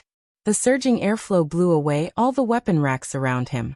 It was unknown how many young girls in Tianji City were mesmerized by this stance alone. However, it was a pity that Shang Qian had never looked this son of the Minister of War in the eye. This made Shi Tianming feel very frustrated. But today, he was faced with an even more tragic defeat. Swoosh! Lin Muyu moved like lightning. Her left hand turned into a palm and landed on Shi Tianming's shoulder. She didn't even wait for him to push his power to the peak level. Shi Tianming spat out a mouthful of blood. He was defeated in one move. He didn't even have the chance to finish his cool starting stance. "Young master." The group of guards was dumbfounded, but no one dared to step forward. Everyone knew that the strength of the wanderer in front of them was definitely above them. Who would want to court death? After all, serving as a guard of the Minister of War was just to earn a living. Who would be willing to lose their lives for a living? Lin Muyu's strength was at least at the level of a sacred warrior. Everyone in the empire knew about the bad temper of a saint-level expert. At this time, Lin Muyu just didn't have the intention to kill. If she really had the intention to kill, then they could only blame themselves for being unlucky. "Ah!" Shi Tianming fell in the mess and used a mace as a pillow. He screamed in pain. Lin Muyu stepped forward and stepped on Shi Tianming's chest. She approached him and said with a faint smile, "You just said that you lost and I can do whatever I want to you, right? The son of the Minister of War? What do you want?" Shi Tianming gritted his teeth. "I want to beat you up first. Don't hit my face." Fists fell on Shi Tianming's body like rain. The poor handsome and charming young master was beaten into a pig's head in the blink of an eye. His eyes were swollen like ping-pong balls, and he wailed and begged for mercy. Even after Lin Muyu stopped, he was still waving his arms to block randomly, as if he had gone mad. "TSK, you really can't take a beating." Lin Muyu sneered and bent down to take the space bag from Shi Tianming's waist. She said, "This is your filial piety to me. Are you willing?" Shi Tianming couldn't help but wail. "No, young hero. There are 3 million gold notes and dozens of extremely precious demon spirit stones in there. Please return them to me. Dream on." Lin Muyu quickly stuffed the space bag into her arms. Looking around, Lin Muyu said, "Bye, give the shopkeeper 2,000 gold coins as compensation for the damage here. Then let's go." Okay. Lu Bai was scared silly by the scene in front of him and hurriedly paid the money. However, just as Lin Muyu was about to turn around and leave, she suddenly felt her leg tighten. Her calf was being hugged by someone. It was Shi Tianming, whose face was swollen like a pig's head. His eyes were filled with determination as he said, "Young hero, you've taken away all my assets. Can you promise me something?" "Oh, I'll give you another sum of money." "You don't even have money. Why are you still talking about conditions with me?" Yes. I can go back to the mansion to get it." "Alright, what conditions do you have? Tell me. Can you?" Shi Tianming's swollen face actually turned a little red. He said, "Can you bring me along? I want to travel with you and Miss Shangqian." Oh, what a passionate person. Lin Muyu gave him a thumbs up and said, "I'll promise you 100 4th-class demon spirit stones." Ah, Shi Tianming's face was ashen. How is this possible? How can I have so many high-class demon spirit stones? Then forget it. Wait, young hero. I can get them. I have many friends. I can get them. However, how about 50? Anyway, it was free money. Lin Muyu readily agreed. Okay. Tomorrow morning, bring the demon spirit stones to the biggest inn in Tianji City to find me. I will plead for you and bring you along. Okay. Thank you, young hero. Shi Tianming nodded repeatedly. When Lin Muyu and Lu Bai walked far away, several guards helped Shi Tianming up. One of them asked, "Young master, are you really going to give him 54th-class demon spirit stones? This guy is not a good guy." Shi Tianming's eyes revealed a sense of ruthlessness and said, "Cut the crap. Help me prepare 50 demon spirit stones. In addition, help me get a top-grade sleeping powder. Shangqian must become my woman. This guy must die." "Yes. Young master, aren't you being too ruthless? Once General Zhang Qing blames us, I'm afraid even the Ministry of War's Minister of War can't protect themselves. Just do as I say. Why are you talking so much nonsense?" "Yes." Chapter 751. Howl. The dragon head emerged from the dark plain. A catasaurus wiggled its body like a big mudfish as it came out of the narrow plain crack. It was getting lazier and lazier. Even the energy it used to open the plain crack was extremely sparse. If it could get out, it would never want to open a bigger one. Under the black rock, the beautiful girl curled up her body. The wound on her shoulder seemed to be infected. She endured the pain and used her light elemental energy to heal it. "You're here?" The girl looked at Acatosaurus as if they were old friends. Acatosaurus ran over. It opened its mouth and with a clang, a longsword shining with star power fell in front of the girl. Then, it rubbed its big head on the girl's arm as if it was asking for credit. Oh. The girl held the longsword. Suddenly, a vigorous star power flowed into her body. The star power was originally a kind of light elemental energy. The power of the longsword quickly resonated with the power in the girl's body. There was even a strange sense of familiarity. It was as if she had seen this sword somewhere before. This sword could also evoke some memory fragments from the deepest part of her Ihai. Ah! She let go of the longsword and let it fall to the ground.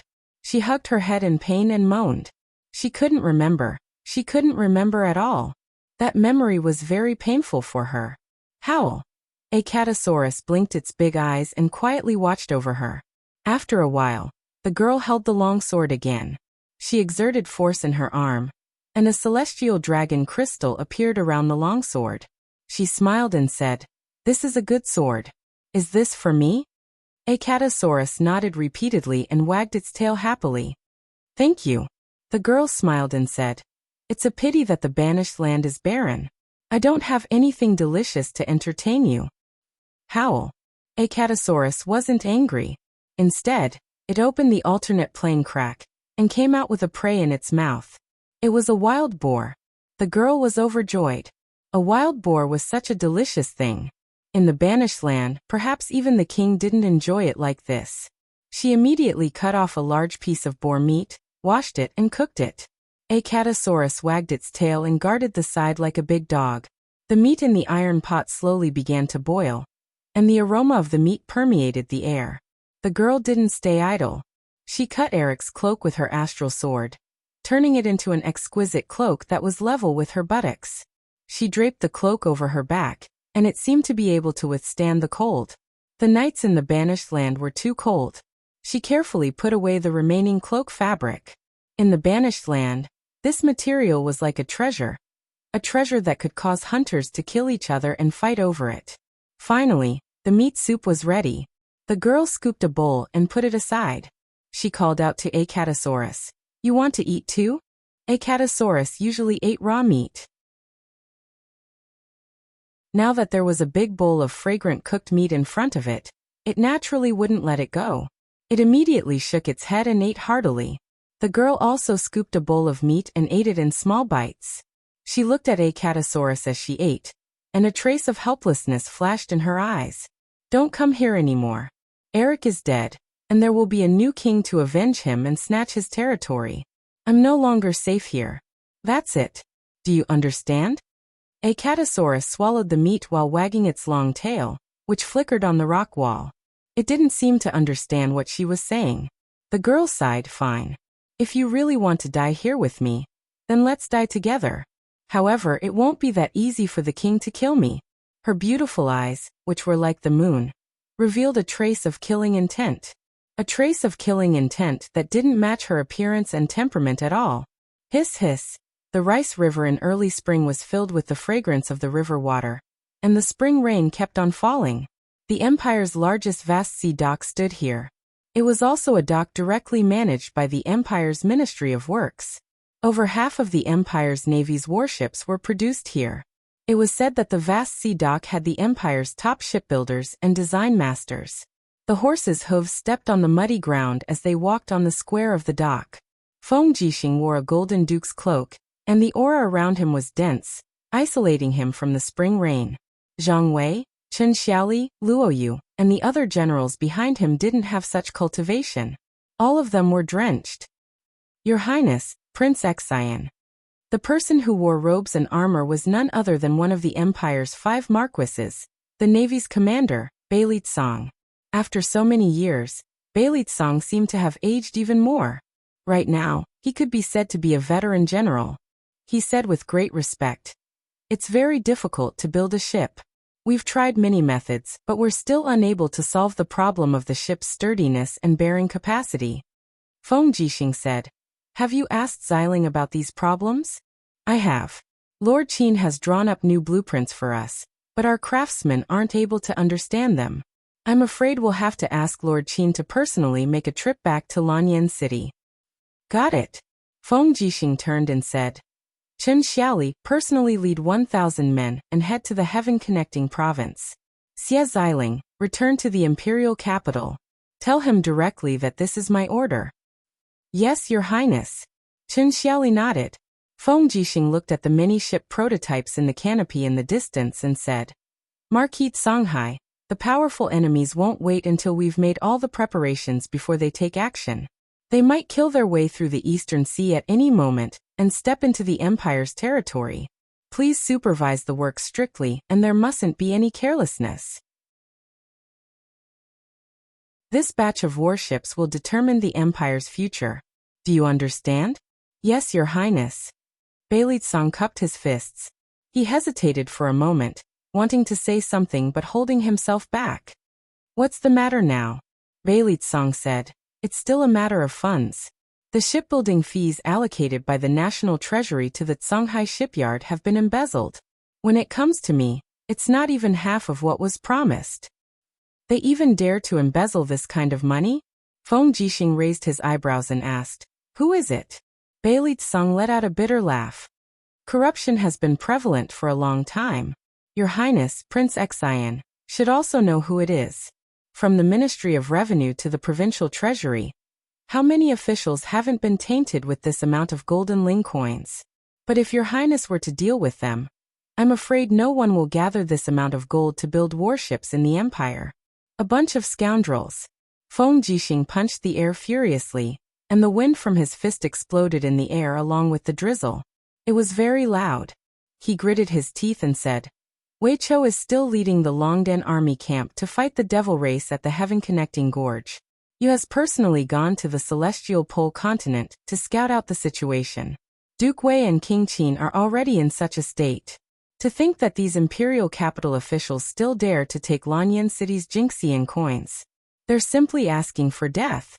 Luo Yu, what do you think we should do? Luo Yu cupped his hands. We can't tolerate these vermin, but we can't deal with all of them either. Then we can only make a show of force. Your Highness, we can arrest the most corrupt and lowly official among these officials and behead them. I don't believe that these corrupt officials will continue to be so presumptuous. Good idea. Feng Jixing smiled. Let's do it this way. I'll leave it to you to handle. Yes, I'll look for Xiao Han of the Fire Sparrow Division to help with this. Go. Feng Jixing took out a token and said, Take my token of trust and go together. Whoever dares to obstruct you will be killed on the spot. Luo Yu was delighted. Yes, Your Highness. Zhang Wei smiled faintly and said, General Feng is swift and decisive. It's admirable. Admirable, my foot. Feng Jixing looked at him indifferently. You've never been one to flatter people normally. Now that you're saying such nice things, you must have secretly gone to drink? Your Highness is wise. Zhang Wei cupped his fists. I promise I won't dare to do it again. Feng Jixing raised his eyebrows. According to the Empire's military order, your head would have been removed long ago. If not for your ability to command the troops, humph.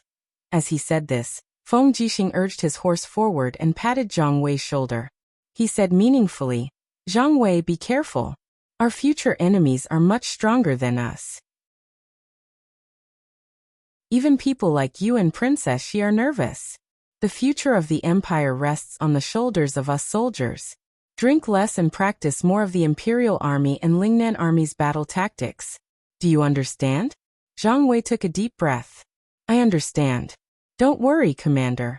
If the foreign tribes Iron Hooves step onto the Empire's territory, and they want to lay their hands on Lanyan City, they'll have to do it over my dead body. Yes, let's go. Perhaps we'll sleep together on the land of our homeland. Feng Jixing looked at the curtain of rain in the east and said, Who knows? Anyway, as soldiers, we should fight to the death for every inch of the Empire's territory and never retreat. Yes, I understand. Zhang Wei stood in the rain and saluted the Empire's military like a steel statue that wouldn't fall. In Tianji City, it was raining in the early morning. The continuous spring rain seemed to have covered the entire bustling Tianji City with a layer of gauze. Creak! The door of the room opened. Lin Muyu, who had rested for a night, felt refreshed. She walked outside and shook her arms. Divine power enshrouded her. It seemed that the 5th grade demon spirit stone that she had refined the night before had improved her cultivation. This was a good thing. It was not easy to break through every grotto heaven in the god state. Her power was also increasing bit by bit. She couldn't be impatient. At this moment, Lu Bai came from the corridor and said, Young hero, that person is waiting downstairs. Oh. Lin Muyu craned her neck to take a look. Indeed, in the small courtyard downstairs, a person was waiting there with a cyan umbrella. When he heard the sound, he would only lift the umbrella. His red and swollen face was full of smiles. He said, Young hero, I've come as promised. Oh, it's Mr. Shi. Lin Muyu beamed with joy as if she had seen the god of fortune. There were dozens of 4th grade to 6th grade demon spirit stones in Shi Tianming's space bag. This had already made Lin Muyu very surprised. Now, in order to pursue the first beauty of the Tianji Empire, Shangqian, Shi Tianming brought new demon spirit stones to her door. Although Lin Muyu could see the hidden killing intent in Shi Tianming's eyes, as long as he came to give her money, she couldn't refuse him. Anyway, she hadn't fully revealed her abilities, so she didn't need to be afraid of this kind of rich playboy.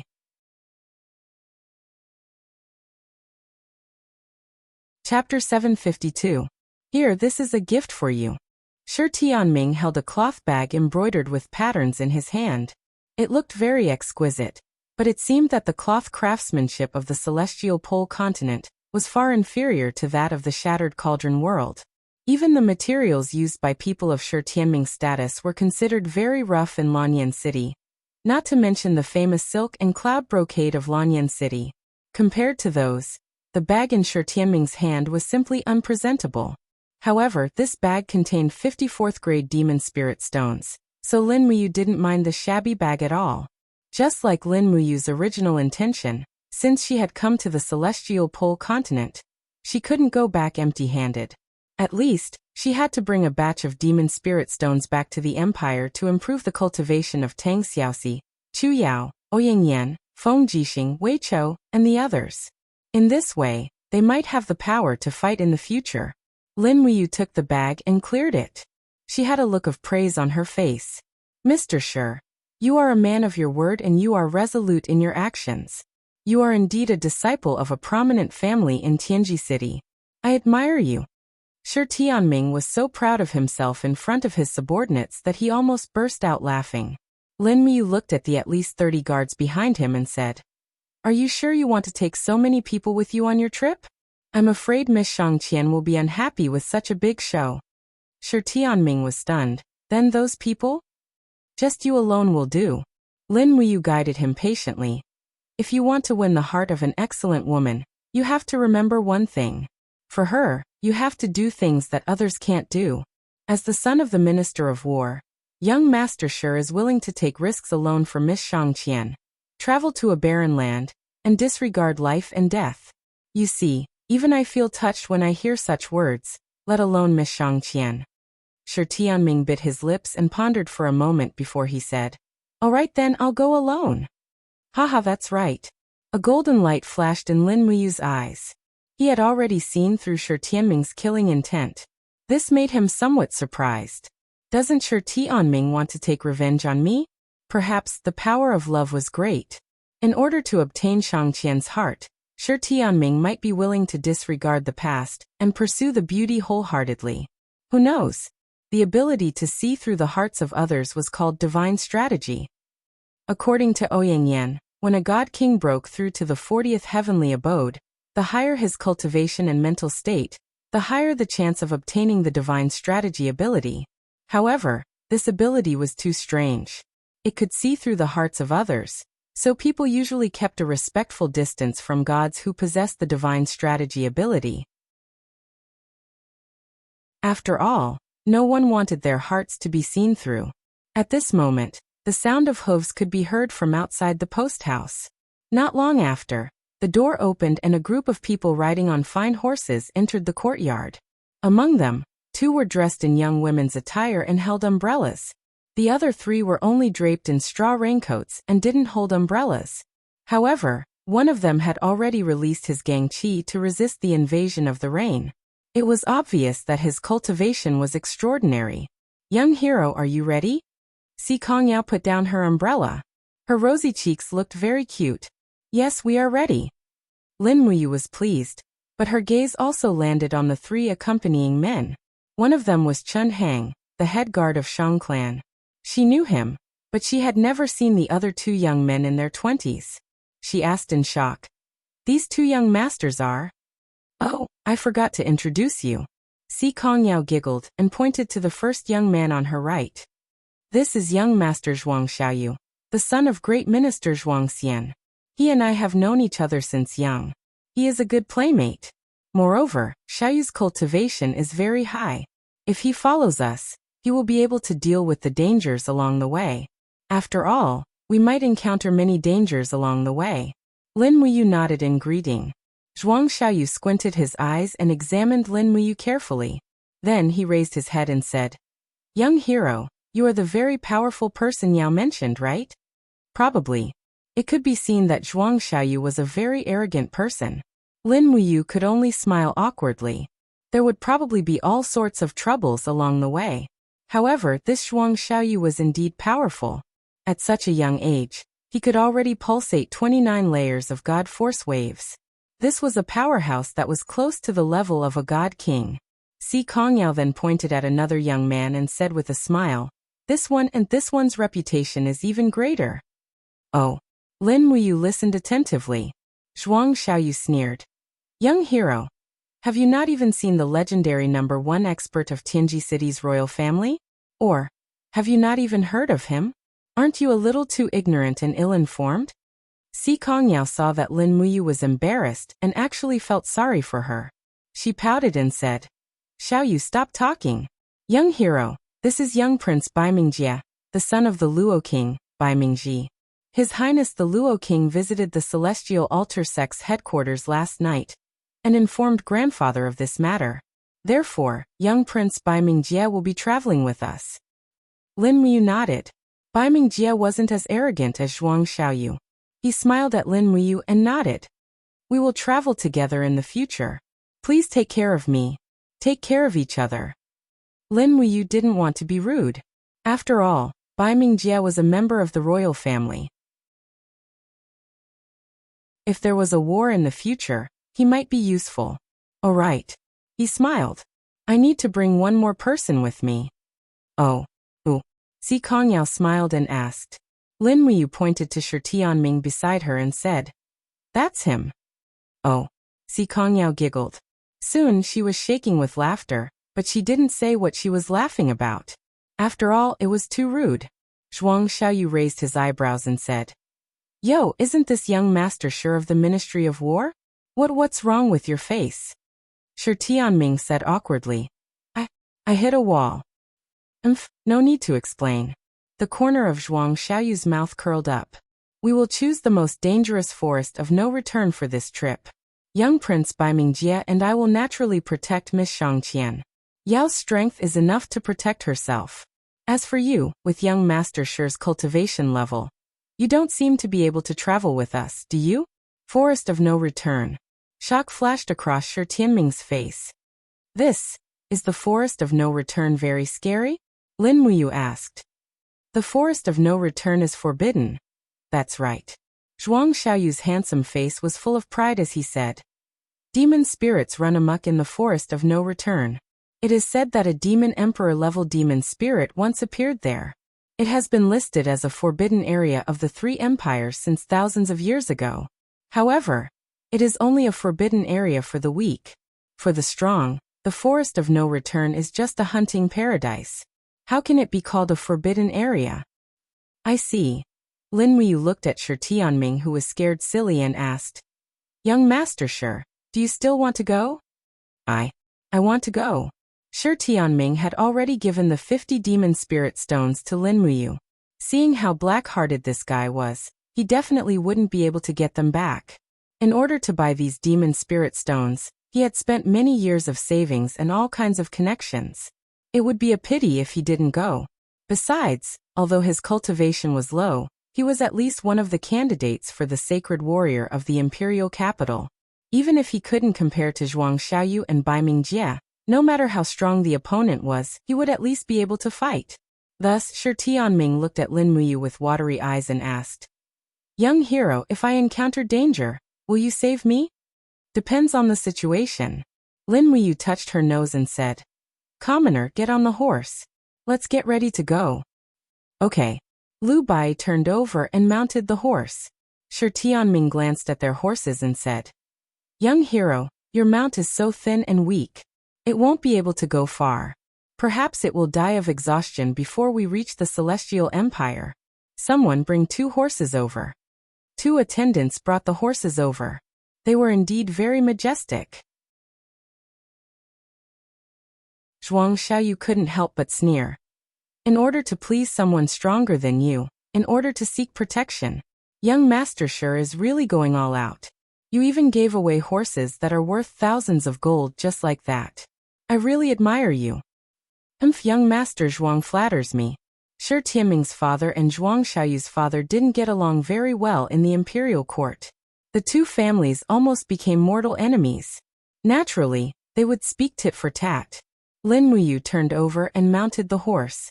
She straightened the Ice Origin sword on her back and said, Don't talk nonsense. Let's go. We don't have much time to waste. Zhuang Xiaoyu narrowed his eyes and stared at the Ice Origin sword. He asked in astonishment, Yeah, wasn't this Ice Origin sword a gift from your grandfather for your 17th birthday? Why did you give it away? Si Kongyao smiled slightly. It's nothing. A treasured sword should be given to a hero. Young hero's skills are worthy of this ice origin sword, so I gave it to him. What brother Xiaoyu? Could it be that you lack a sword like this? No. I don't. Zhuang Xiaoyu's expression was somewhat ugly. His face seemed to say, I don't lack treasured swords, but I lack the treasured sword you gave me. It was obvious that this brat must have had a crush on Si Kongyao since he was young. He just couldn't say it out loud. Lin Muyu carried the ice origin sword that Si Kongyao gave her. When she saw Zhuang Xiaoyu's face filled with jealousy and hatred, she actually felt very happy in her heart. Moreover, with Zhuang Xiaoyu's breadth of mind and strength, she was afraid that she would inevitably have a battle with him. Lin Muyu inexplicably looked forward to this battle. Zhuang Xiaoyu had stepped into the peak of the first level of the God state at such a young age. He could break through and step into the Divine King realm at any time. Moreover, he was proud and arrogant. To have a battle with such an opponent was simply a great joy in life. The horse's hooves stepped on the mud. The group embarked on a new journey. Along the way, Shang Qian was actually indescribably calm. Si Kongyao said 10,000 words, but Shang Qian only said about 10. The mind of the number one beauty of Tianji City was like the deep sea. It was impossible to see through.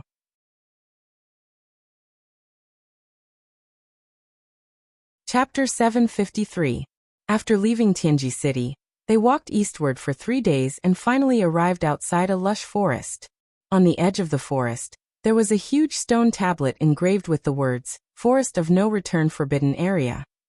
Along the way, there were many soldiers of the Tianji Empire guarding it. However, it was obvious that most of them were reserve soldiers.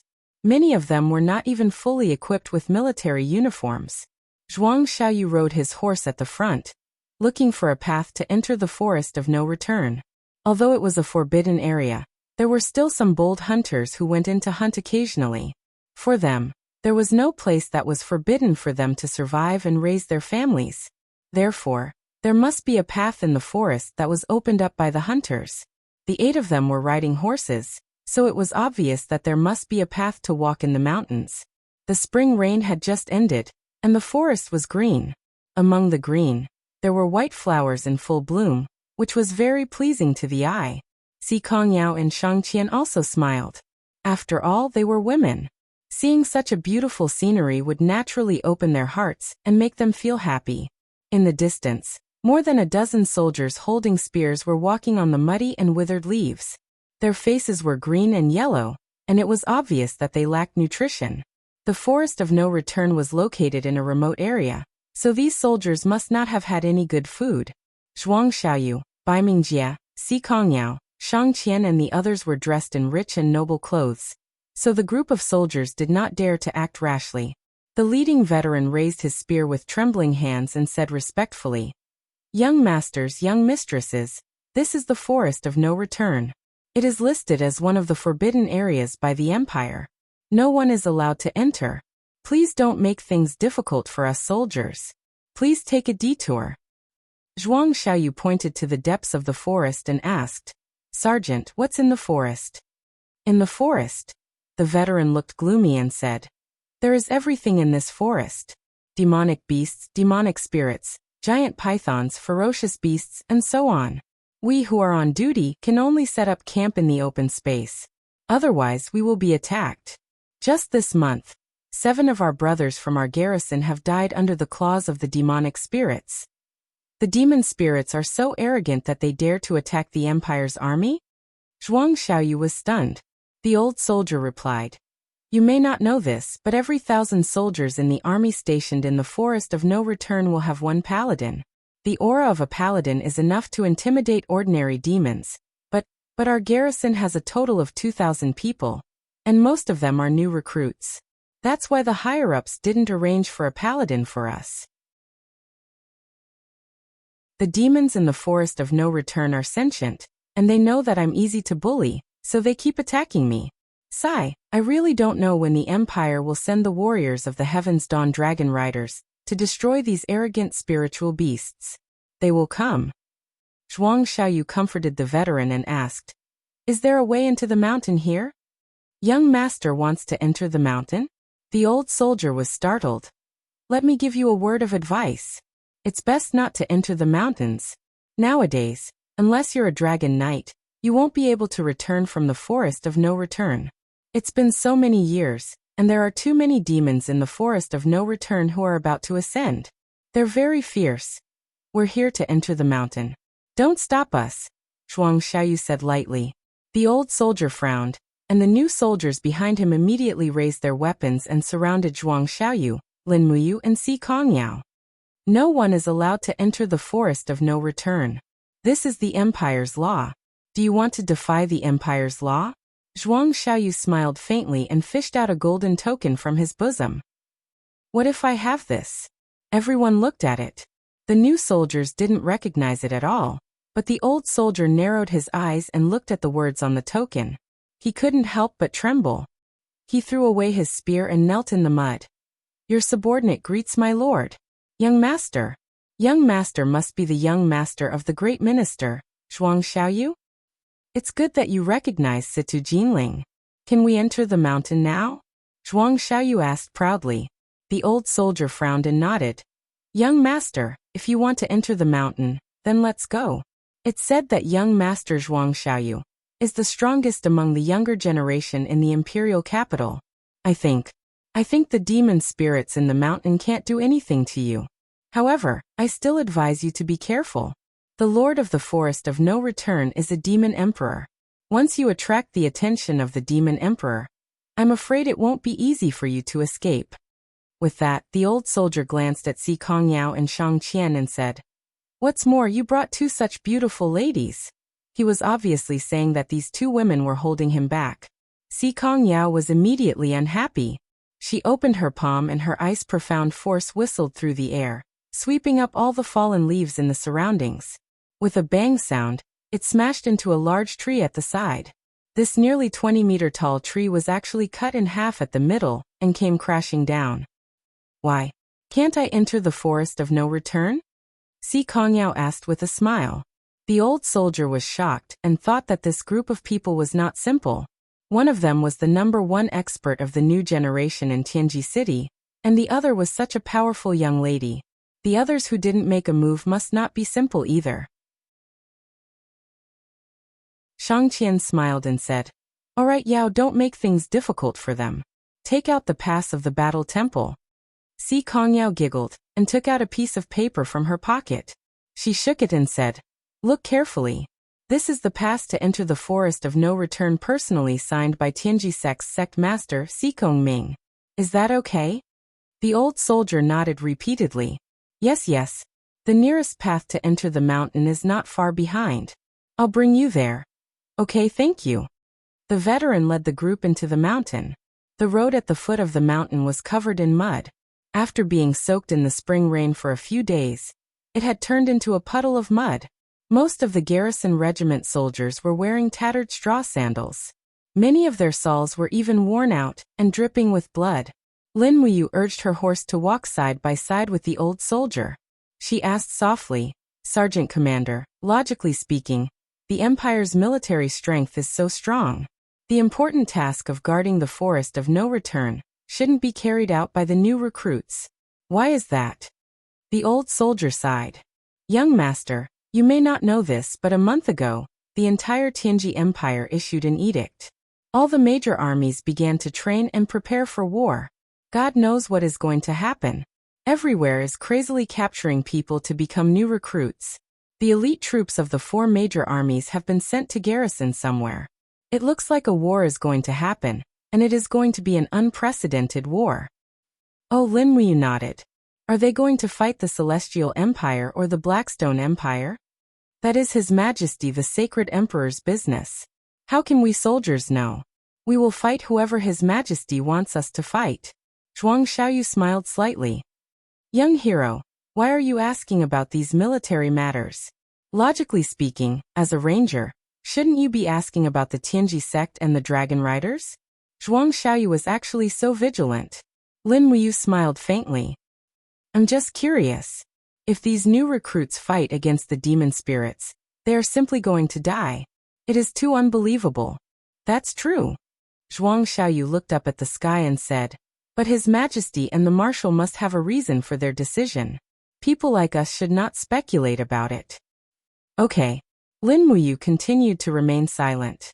Not long after, they entered the forest of no return. Just like what the outside world said, the forest of no return was abnormally dangerous. Lin Muyu closed her eyes and let the war horse follow Si Kongyao's horse. Her hand held the reins, but her spirit pulse technique was already fully activated. She quickly detected some of the stronger auras nearby. Less than 3 miles away, there was a stronger aura. It was at least a demon lord-level demon spirit. It seems that this night will not be peaceful. Zhuang Xiaoyu glanced at Bai Mingjie, smiled and said, "Young prince, half a year ago at the chrysanthemum viewing banquet, we did not have a clear winner. How about we compete again this time?" Bai Mingjie faintly smiled. "Xiaoyu, how do you want to compete?" Zhuang Xiaoyu took out an exquisite bag from his waist, shook it, and said, "This is the bag I used to store demon spirit stones. It's still empty. From now until we leave the forest of no return, we'll see whose bag has more demon spirit stones, and who is stronger. We'll compete based on the quality of the demon spirit stones. How about it?" "Ha, that's exactly what I was thinking," Bai Mingjie readily agreed, and said, "But once a demon spirit appears, it belongs to the capable. Brother Xiaoyu should understand this logic, right?" "Of course." Zhuang Xiaoyu nodded. "If it's a demon spirit that young prince likes, I, Zhuang Xiaoyu, will not compete for it." "Good, it's a deal." At this moment, Shang Qian's pair of beautiful eyes swept over Lin Muyu and Lu Bai. She then smiled and said, "Since it's a competition, the more people the better. I heard from Yao that this young hero's strength is above Yao's. If that's the case, why don't you participate in the competition together? The three of us can compete to be the strongest in our group. How about it?" Si Kongyao was a little excited. She looked at Lin Muyu, her eyes full of encouragement. Lin Muyu groaned inwardly. This Shang Qian was really not a simple woman. Shang Qian just wanted to see how capable she was. With just a few words, she was unable to reject her. Lin Muyu nodded. "I'll participate then." Zhuang Xiaoyu said, "Ha, that's good. A competition between 3 people is even more interesting. But since it's a competition, shouldn't there be a prize?" "Yao, Miss Shang Qian, what kind of prize do you think would be the best for the winner of the competition?" Si Kongyao said, "Gold? Isn't that too vulgar?" Zhuang Xiaoyu smiled and denied. "Then a Demon King level demon spirit stone? It's a little shabby, and it doesn't have any practical meaning." This time, it was Bai Mingjie who denied it. His gaze kept wandering around Shang Qian's body. Obviously, Bai Mingjie was also one of Shang Qian's pursuers. He came here because of Shang Qian. His goal was very simple. Si Kongyao saw through his thoughts. She lightly smiled and flew up, landing behind Shang Qian. She hugged Shang Qian's waist and giggled. "Little girl, what do you want to do?" Shang Qian couldn't help but laugh. Si Kongyao grabbed the elegant cloak behind Shang Qian and said, "This cloak has the Empire's emblem pattern personally rusted by Big Sister Shang Qian. It's also Big Sister Shang Qian's beloved item. How about this? Big Sister Shang Qian will sacrifice herself. Whoever wins the competition, Big Sister Shang Qian's cloak will be given to that person. How about it? This idea isn't bad, right?" Bai Mingjie clapped his hands and smiled. "That's great." Zhuang Xiaoyu was a little embarrassed. "I just don't know what Miss Shang Qian thinks."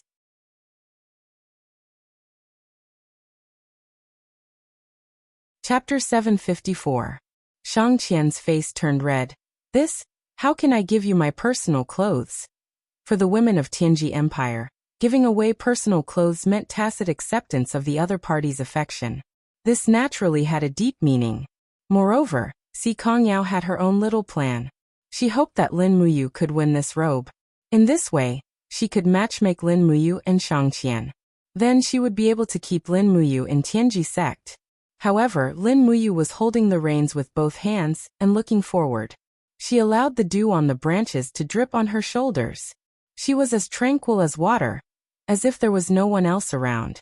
Her handsome side profile was indescribably pleasing to the eye.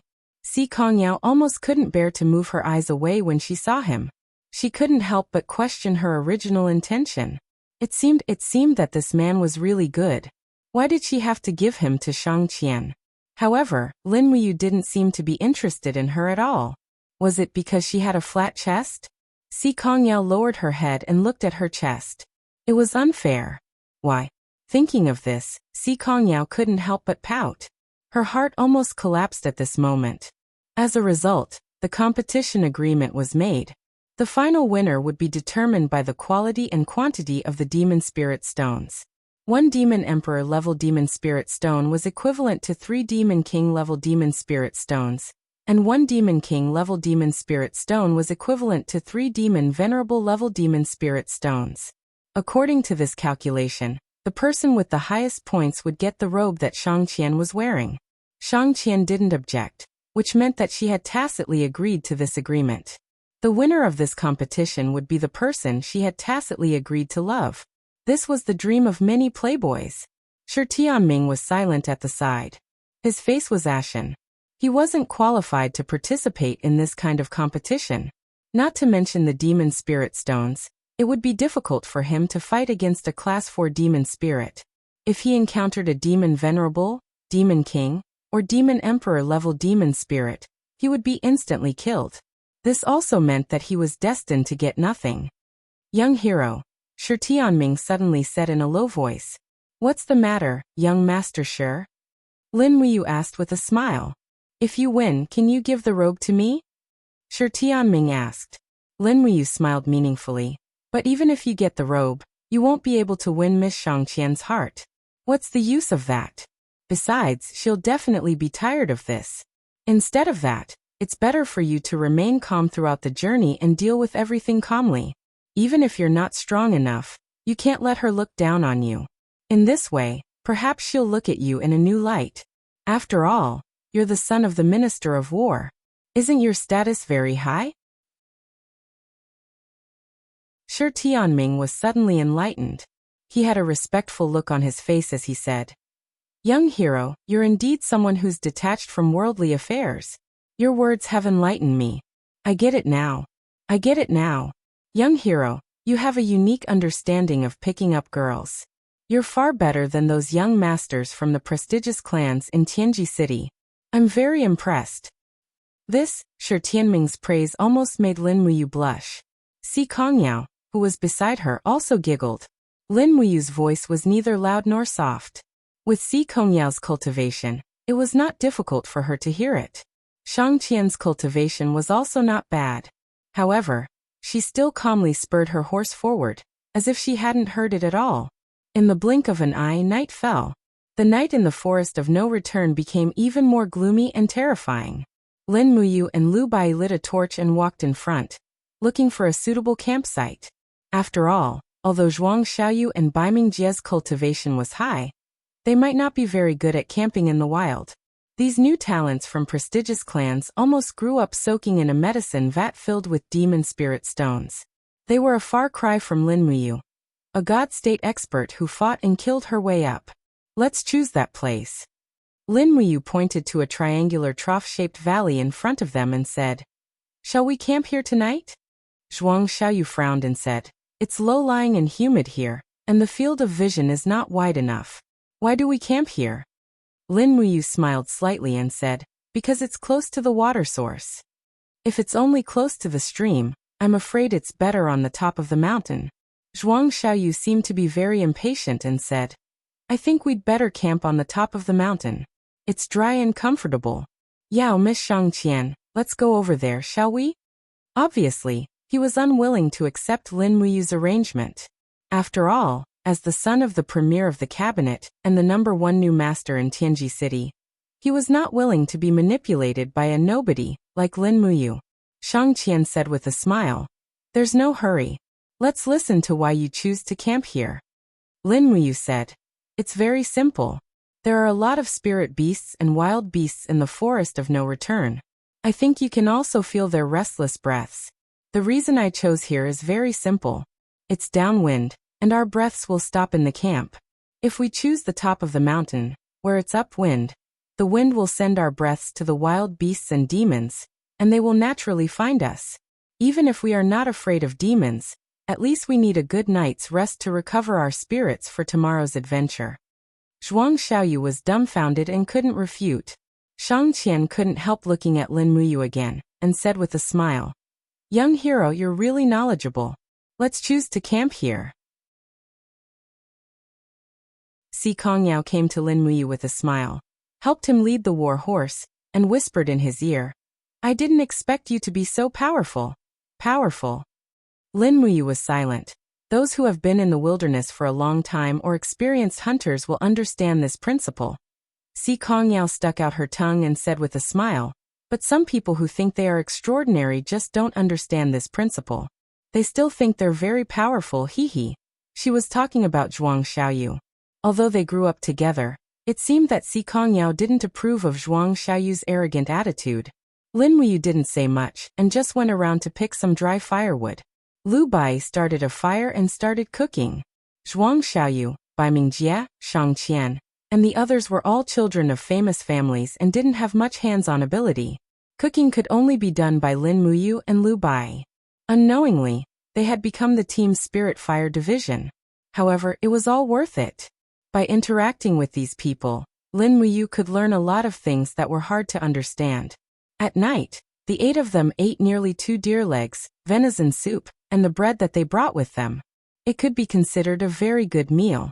After eating, they set up a tent. Everyone was incompatible.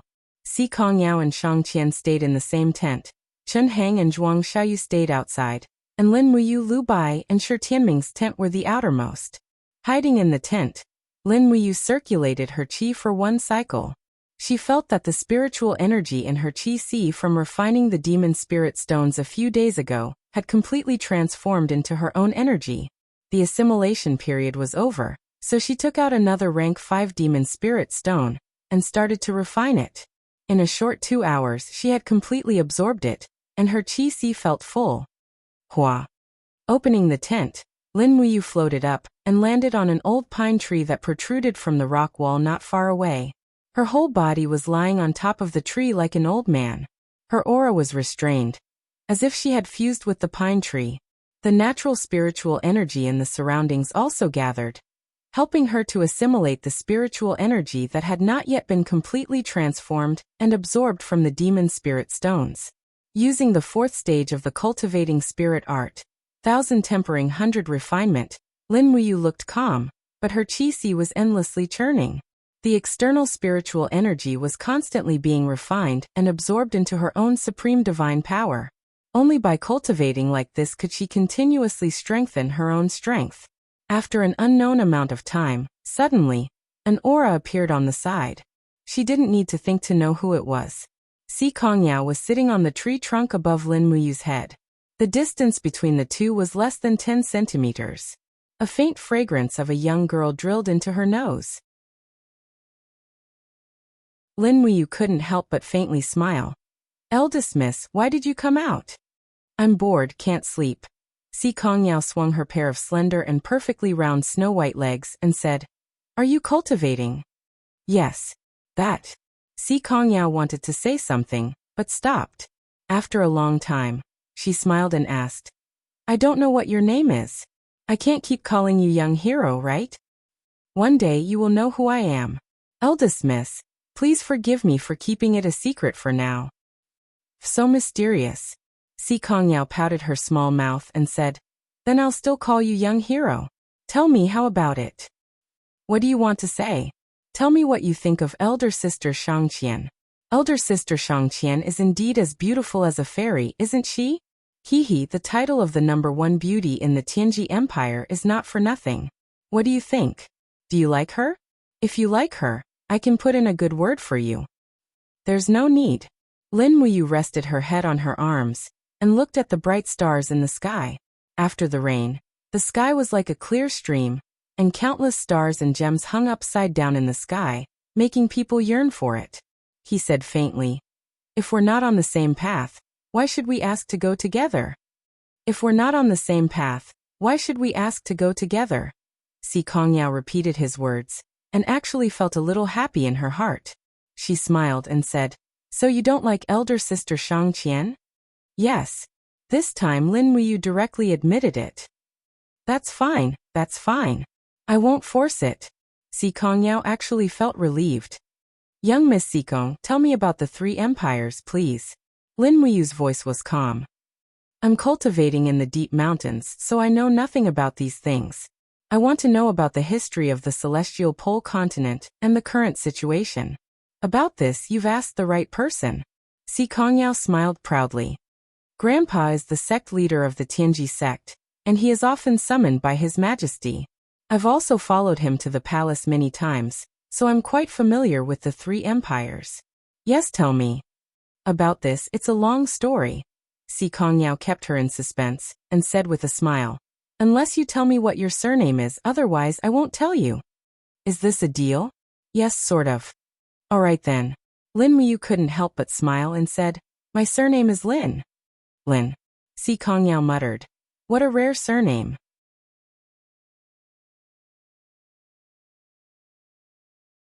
Chapter 755. Who said it's rare? There are many people with the surname Lin in my hometown.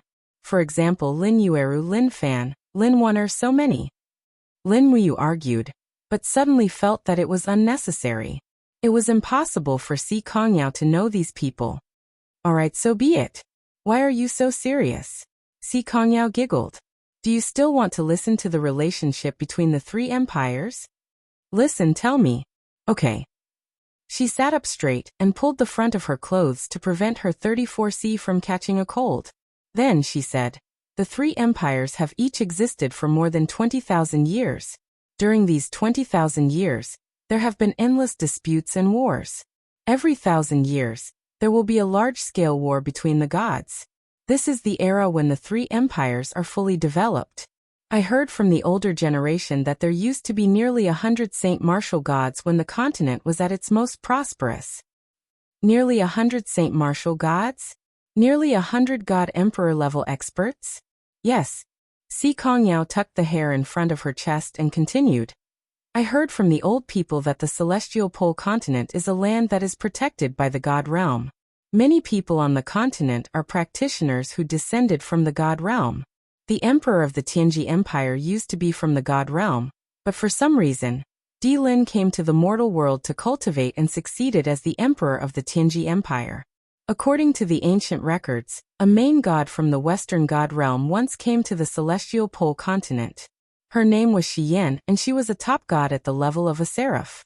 However, these are all legends, and no one knows whether this is the case or not. Ever since I can remember, I don't think I've seen a god from the god realm who descended from the god realm." "Shiyan a seraph?" Lin Wuyu frowned. The situation was getting more and more complicated. The celestial pole continent was indeed not simple. No wonder even the seven luminaries Demon Emperor and Xiao were helpless and couldn't help her. Si Kongyao swayed her long legs and continued. "The three empires have been fighting with each other until now. Now, the three empires are showing signs of rising again. All the forces are accumulating power and preparing to go. They are vigorously building the Dragon Rider army for the sake of war. What hunting demon spirits? That's just a lie. At present, it seems that the Heaven-Ju Empire has the most land and the most military strength. However, the Tianji Empire's military strength is the most elite. They also have the most sacred warriors. Therefore, in terms of military strength, the Tianji Empire is the strongest." "But what?" Si Kongyao smiled and said. "However, the Celestial Empire has always wanted to replace the Tianji Empire and become the new overlord of the continent. After all, they have the most land and the most population, so they have the qualifications. The current emperor of the Celestial Empire is Chen Hai, but his cultivation is very low.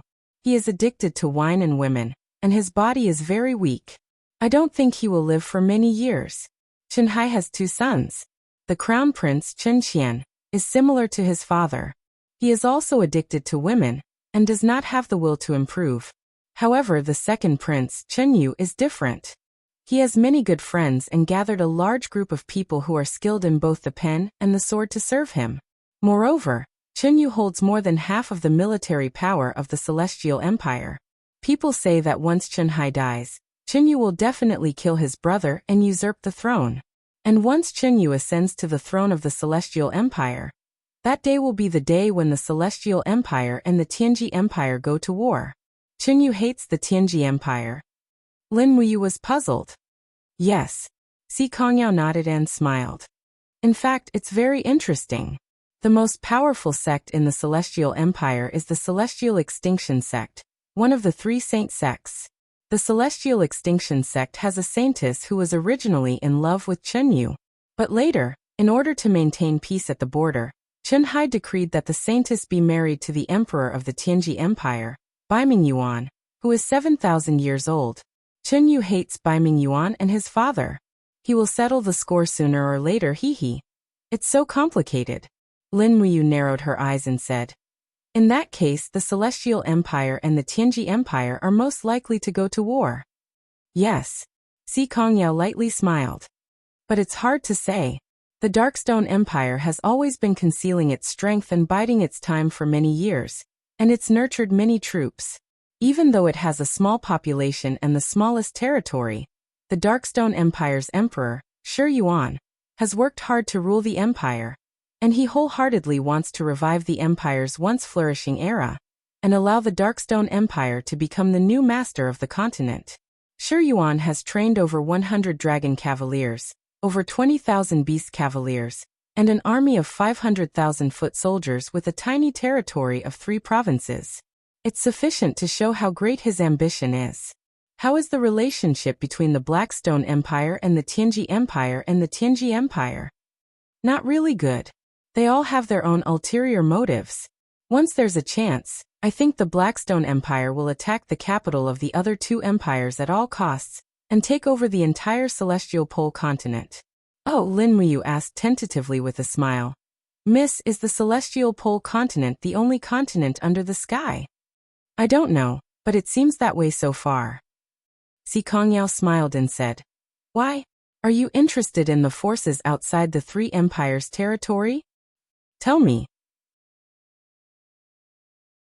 The 3 empires' military power is enough to dominate the entire plain, but there are 2 other forces outside the 3 empires. One is the Wolf Valley, and the other is the Thunder Spirit tribe. Although they have fewer people, their power can't be underestimated. They have a lot of elite cultivators. The 3 empires have tried many times to rope them in, but to no avail. These 2 tribes are currently neutral. Oh, Lin Wuyu responded and said, Miss, do you know the reason why the Tianji Empire gathered the 4 armies for training? I don't know. How would I know about these military matters? All right. Lin Wuyu stretched her arms and said, I'm going back to sleep. You should sleep early too, Mississippi. Okay, I'm going back to sleep too. Back in the tent, Lin Wuyu took out a map of the Celestial Pole continent from her Qiankuan bag. She bought this map for 1 gold coin, and it described the Celestial Pole continent in detail. It was like a treasure to her. She opened her palm lightly, and a faint celestial dragon crystal appeared, illuminating the map. This map had obviously been used many times. It was a little worn out, but it didn't affect observation. The Tianji Empire and the Blackstone Empire were in the east of the continent. Further east was the East Sea. The entire Celestial Pole continent's territory was huge. The Celestial Pole continent was very far from the coast, separated by the 2 empires. This also meant that the Celestial Pole continent couldn't directly send troops to the Shattered Cauldron realm unless the Tianji Empire or the Blackstone Empire asked for help. At present, it seemed unlikely that they would. Lin Wuyu took a deep breath. She was worried. Feng Jixing and Tang Xiaoxi were preparing for war in the Shattered Cauldron realm. She had to buy enough time for them. At present, there seemed to be only one way: to make friends with the Celestial Empire, to fight against the Tianji Empire and the Blackstone Empire. This was the unique magic weapon passed down by the ancestors. Only in this way could they fight for a chance of survival for the Shattered Cauldron realm. Otherwise, the Qin Empire wouldn't be able to withstand the pressure of the 3 great war fortresses. After thinking for a long time, she finally decided to use telekinesis to send a message. And this time, she directly found Feng Jixing and showed the detailed description of the 3 empires, and this mapped to Feng Jixing so that he could draw a new one according to his memory. In a short 5 minutes, using telekinesis to send a message through the plane almost exhausted Lin Muyu. She had used up nearly 80% of her divine power, and she was very weak. However, at this moment, Zhuang Xiaoyu's voice suddenly came from outside. Everyone be careful. The demon spirit is coming. Lin Muyu flew out of the tent. Sure enough, there was a snake-like thing dozens of meters away. There were 4 colors on its neck, and its demonic power was very strong. It was a Tier 4 demon spirit. Lu Bai, Chen Hang, and Shi Tianming didn't plan to participate in the battle, so they all held up torches to illuminate the surroundings. Zhuang Xiaoyu stood proudly in the air with a cloud under his feet. He smiled with his bare hands and said, "Young prince, are you going to fight this evil beast or should I? It's a Tier 4 demon spirit." His tone was full of provocation. As a member of the imperial family, Bai Mingjie naturally couldn't tarnish the prestige of the imperial family. Moreover, he was a sacred martial venerable, so he couldn't tolerate any blasphemy. He raised his hand and drew his sword from his waist and said, "Let me do it." "Okay, I'll help, young prince." At the side, Shang Qian, who was not far away, clenched her fist and said, "Hey, you guys haven't asked the other contestant, right? That young hero is also qualified to fight with the demon spirit." "No need." Lin Muyu waved her hand and said with a smile, "I'm not feeling well. Let young prince slay the demon spirit." "Many thanks." Bai Mingjie smiled cheerfully, raised his sword and rushed over. His body was wrapped in a ball of raging flames, and when he swung his sword, it was a full ice attack. This young prince wasn't simple, he was actually a cultivator of the law of ice and fire. It seemed like his godhead was at least the heavenly Tao personality. Bang! In the midst of the dance of the ice and fire, the demon spirit twisted its head and used the horn on its head to block Bai Mingjie's attack. It opened its mouth wide and tried to swallow Bai Mingjie's waist, its speed extremely fast. In your dreams, Bai Mingjie instantly disappeared. The demon spirit only bit his afterimage. This was the ability to shatter the void, and the long sword brought a pillar of fire down from the sky. Boom! The raging flames engulfed the entire body of the demon spirit, and fresh blood splattered everywhere. However, before Bai Mingjie landed, he suddenly felt a sharp pain from his waist. He had actually been caught off guard by the demon spirit's tail whip attack, and he had already spat out blood and rolled away. "Young prince." Zhuang Xiaoyu was shocked. "Don't come over." Bai Mingjie flipped in the air and forcefully twisted his body. The long sword emitted a scarlet-red raging flame, and with a roar, he slashed out with his sword. This slash used at least 90% of his strength. "Hiss hiss," the demon spirit wailed. Half of its head was almost split open by Bai Mingjie just like that. After all, Bai Mingjie was a sacred martial venerable, with the cultivation of the 11th level of the Grotto Heaven realm. It was more than enough for him to kill a 4th-class demon spirit, but he was actually injured, and this was somewhat embarrassing. After digging out the demon spirit stone and throwing it into the cloth bag, Bai Mingjie panted heavily and said, "This beast, I was careless and actually got injured." "Are you all right, young prince? Let me bandage your wound," Shang Qian said gently. "Thank you, Miss Shang Qian." Bai Mingjie's voice was gentle. Lin Muyu was silent. Fortunately, she didn't have to make a move just now. In fact, she had used up most of her divine power to transmit the message through telekinesis. Fighting this 4th-class demon spirit was still quite strenuous, and it would be best if she could avoid it.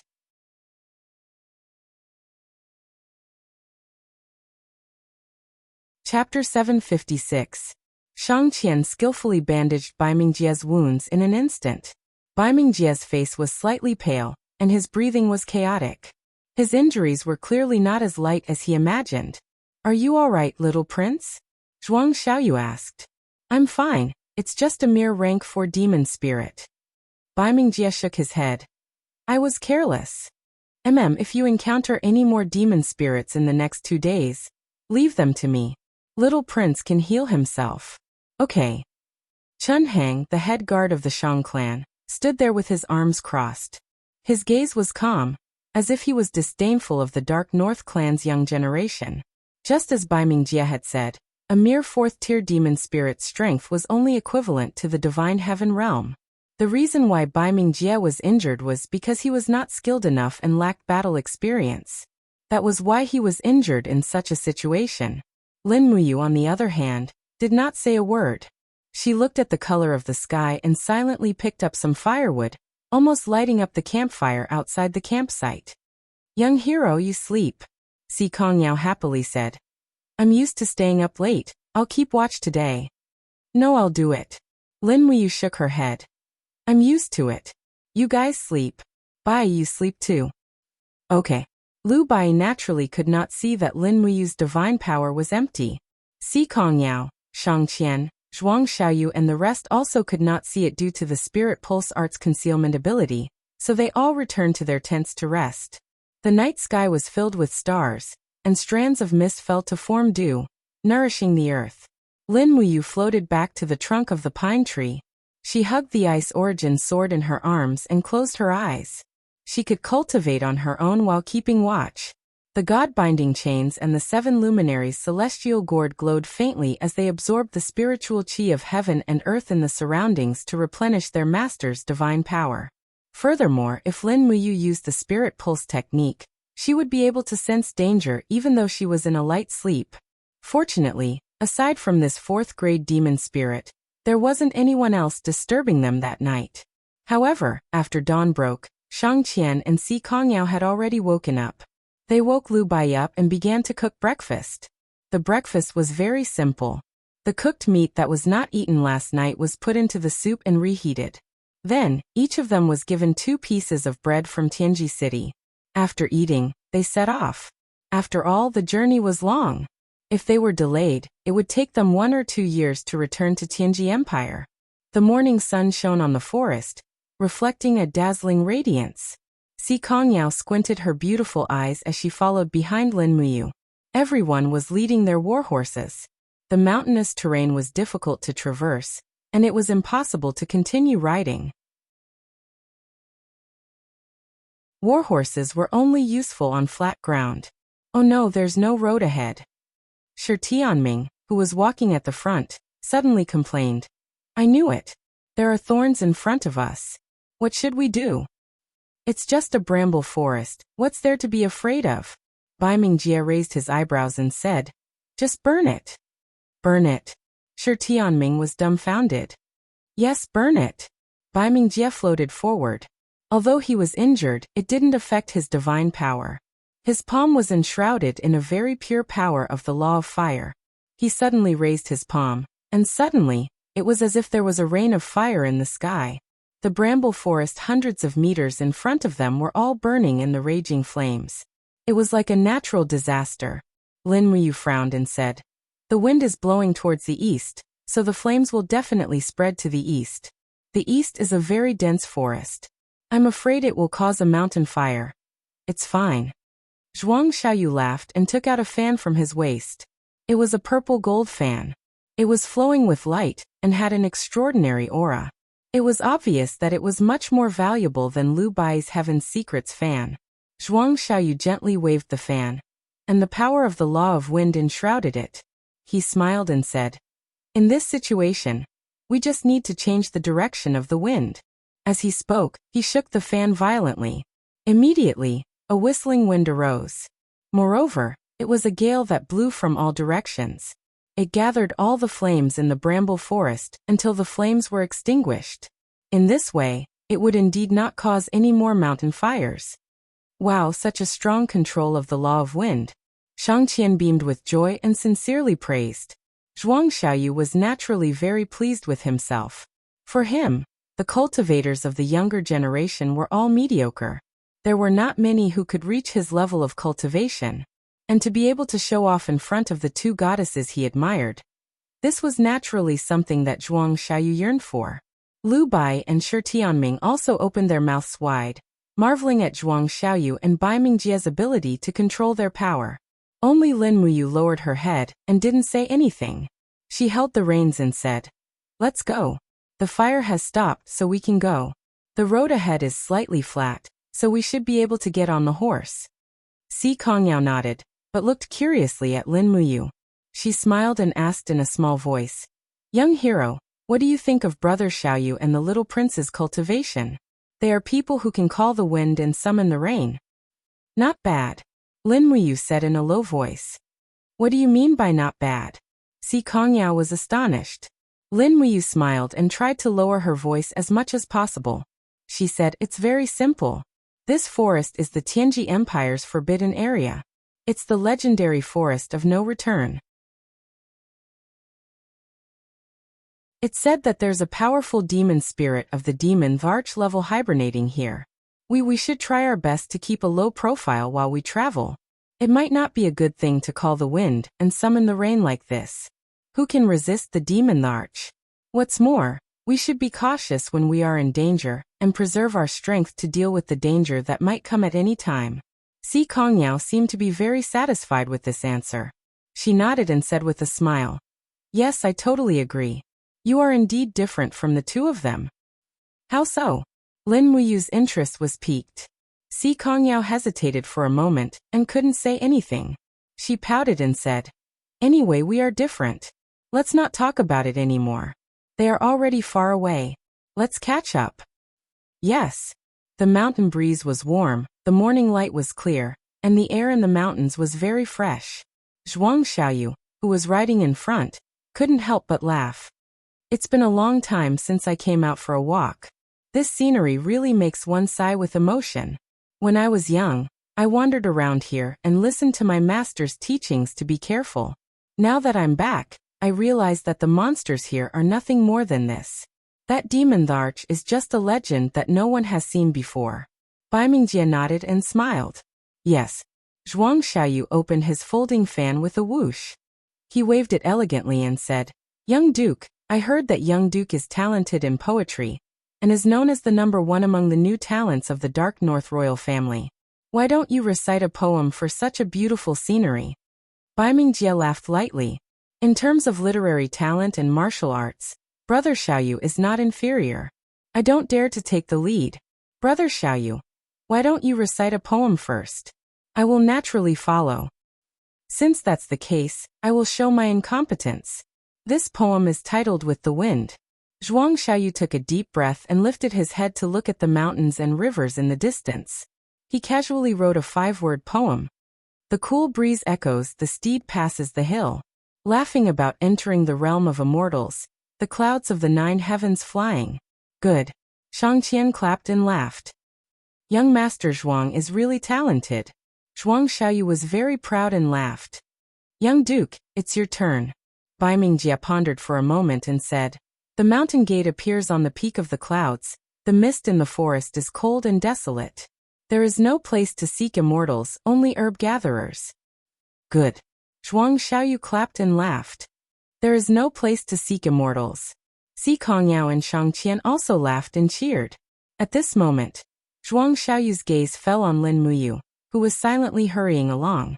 He said, "Since it's a 3-person competition, would young hero like to compose a poem to liven things up?" "I'm not talented in literature, so there's no need, right?" Lin Muyu said. "Young hero, you don't have to be so modest. Judging from your words and actions, you must be an elegant person. Besides, your eldest Miss Si Kongyao's honored guest. The celestial pole continent has always advocated excellence in both literature and martial arts. How could young hero not know how to compose a poem? If you don't even know a poem, how could you be the honored guest of the celestial pole sect?" Zhuang Xiaoyu was aggressive. Bai Mingjie also laughed dryly. "Yes, young hero, you don't have to be so modest. I can compose a poem in the time it takes for a joss stick to burn." "There's no need." Lin Muyu urged her horse forward and smoothly recited a poem. "Under the pine tree, I asked the boy, saying that the teacher went to gather herbs. But in this mountain, the clouds are so deep that no one knows where." Everyone was shocked. After a while, Bai Mingjie clapped and said, good poem, good mood. I didn't expect young hero to be so talented in both literature and martial arts. Not simple, not simple. Little prince, you flatter me." Lin Muyu sneered in her heart. I'm familiar with 300 poems from the Tang dynasty. You guys want to compete with me in poetry? Isn't this the same as not taking the road to heaven but barging into hell? Zhuang Xiaoyu smiled indifferently. I only saw some similar literary talent. As for your martial arts, I wonder when I'll be lucky enough to see young hero's martial arts cultivation? You definitely will. Lin Muyu faintly smiled. At this moment, the divine power in his body had already recovered to about 60%. It wouldn't be a problem for him to fight. The problem was that he couldn't fight against a Demon King-level demon spirit. That would only be asking for humiliation. Furthermore, Chen Hang, who had the highest cultivation in this group, was at least a divine king. Even he didn't say anything. It was better for her to keep a low profile. Just at this moment, a rustling sound came from the bushes in the distance. They could faintly see the grass moving, instantly attracting everyone's attention. A guest has arrived, Zhuang Xiaoyu said coldly. That guest was none other than a pack of wolves. Lin Muyu's spiritual pulse technique had already sensed this pack of wolves. It's just that these wolves had low cultivation. Their necks were filled with patterns of 9 different colors. They were the legendary 9th-tier demon spirits. Their strength was at most equivalent to a 500-year spiritual beast in the Shattered Cauldron realm. It wasn't worth mentioning. The only thing that made people afraid was the large number of wolves. There were at least 30 of them. It's the hunting wolves. Si Kongyao lightly smiled and said, Our luck is pretty good. We met a pack of wolves on the first day.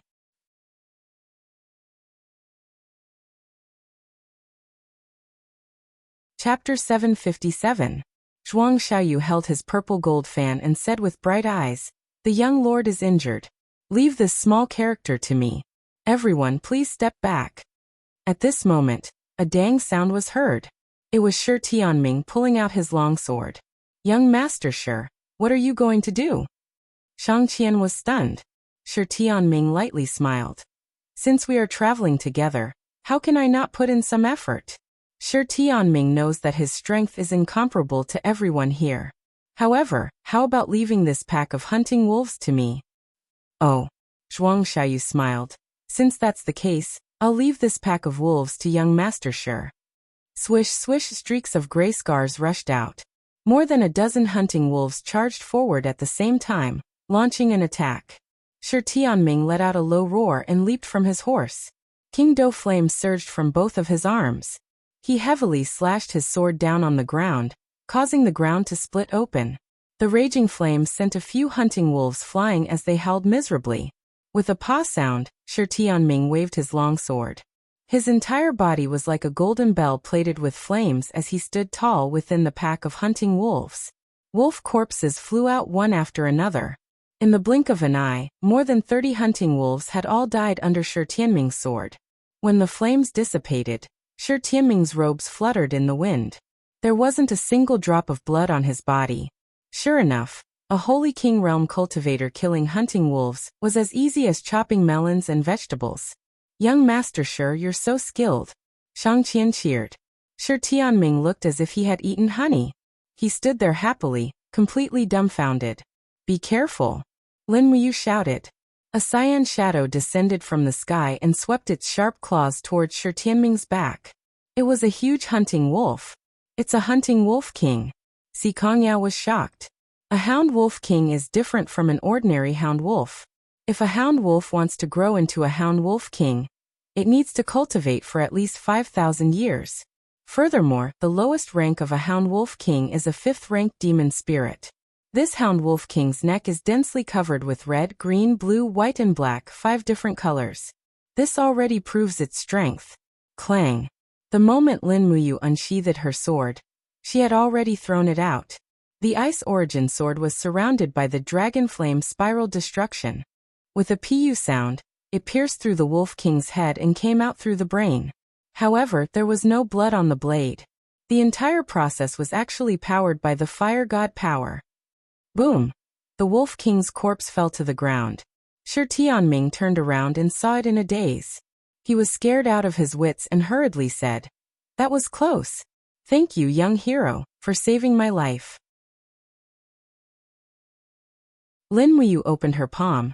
and the Ice Origin sword that was spinning rapidly in the air returned to its scabbard after a few turns as if it had a mind of its own. With a ding sound, the people around her were surprised. This kid can actually control a sword? Zhuang Xiaoyu's heart sank. The imperial sword technique isn't some rare martial art. However, the imperial sword technique will definitely weaken the piercing power of the sword. However, this kid actually used the imperial sword technique to kill a 5th-grade demon spirit. Isn't this a little too shocking? Chen Hang, who was behind Shang Qian, was also silent. His pair of eyes were staring at Lin Muyu. At this moment, Chen Hang had already started to pay attention to this unfamiliar kid. He's not as simple as he looks. He's simply hiding his strength. Among the crowd, only Si Kongyao and Lu Bai, who have seen Lin Muyu's strength before, were not surprised. He could even kill the Demon King rank dummy, so what can a mere 5th-grade Wolf King do? Every grain returns to the warehouse. Lin Muyu walked up and took the Wolf King's Demon Spirit Stone and said, "Let's go. There's still a pack of wolves in the north. Once they smell the blood here, they will immediately come over. We have to leave as soon as possible. Otherwise, it will be very troublesome." Si Kongyao nodded. After a whole day of traveling through the forest of no return, they encountered 2 5th-grade demon spirits, which were easily killed by Zhuang Xiaoyu. Aside from that, there were also some ferocious beasts, which were naturally left to Shi Tianming to deal with. After all, Shi Tianming needed to have a chance to show off. This kind of help was something that Lin Muyu would definitely be happy about. However, what made people sad was that Shang Qian didn't seem to be in love with any of the 4. Although she wasn't stingy with her words of praise, it was only superficial. When night fell, they decided to continue camping. Traveling in the forest of no return at night is a very dangerous thing. After finding a suitable place to set up camp, a tent was erected. Lin Muyu helped Lu Bai to prepare dinner. After all, she wasn't the noble Emperor Qin here, but a wandering, young hero. She couldn't be like Zhuang Xiaoyu and Bai Mingjie, who had everything she needed. After a day of traveling, everyone had arrived, but Lin Muyu had already recovered all of his divine power. The sovereign godhead was constantly absorbing the spiritual energy between heaven and earth. This kind of recovery speed was incomparable to the other 4 grades of godhead. Even the overgod godhead wouldn't have such a powerful recovery power like the sovereign godhead. It was also because of the sovereign godhead that Lin Muyu still dared to come to the celestial pole continent alone to explore. One must know that this continent was filled with crouching tigers and hidden dragons. How many God Emperor level experts stood proudly in a region? If one offended any one of them, one's life would probably be in danger. It was also because of this reason that Lin Muyu had always been relatively low-key. If trouble didn't come knocking on his door, he would definitely not go looking for trouble. Obviously, Shi Tianming was such a trouble. Not far away, Shi Tianming held a water bottle and knelt on the ground on one knee. Half of his body stood there strangely. He said, "Miss Shang Qian, would you like some water?" Shang Qian didn't take the water bottle. She just smiled and said, "Thank you, young master Shi. I brought my own water." On the side, Chen Hang passed Shang Qian's water bottle to her. Shi Tianming looked resentful, but he still didn't give up. He said, "When we were in Tianji City, my father always praised you when he mentioned you." "Oh really?" "Yes, Mrs. Smart and Pure. Moreover, you have reached a certain level of attainment in martial arts cultivation. At such a young age, you have already entered the ranks of the sacred martial warrior level experts. In our Tianji Empire, which young girl can be like Miss Shang Qian?" Shi Tianming's face was full of sincerity. Unexpectedly, Si Kongyao, who was carving a branch with a knife, smiled and said intentionally or unintentionally, "I'm 2 years younger than Sister Shang Qian. I'm a sacred martial venerable, with the cultivation of the 27th Grotto Heaven realm.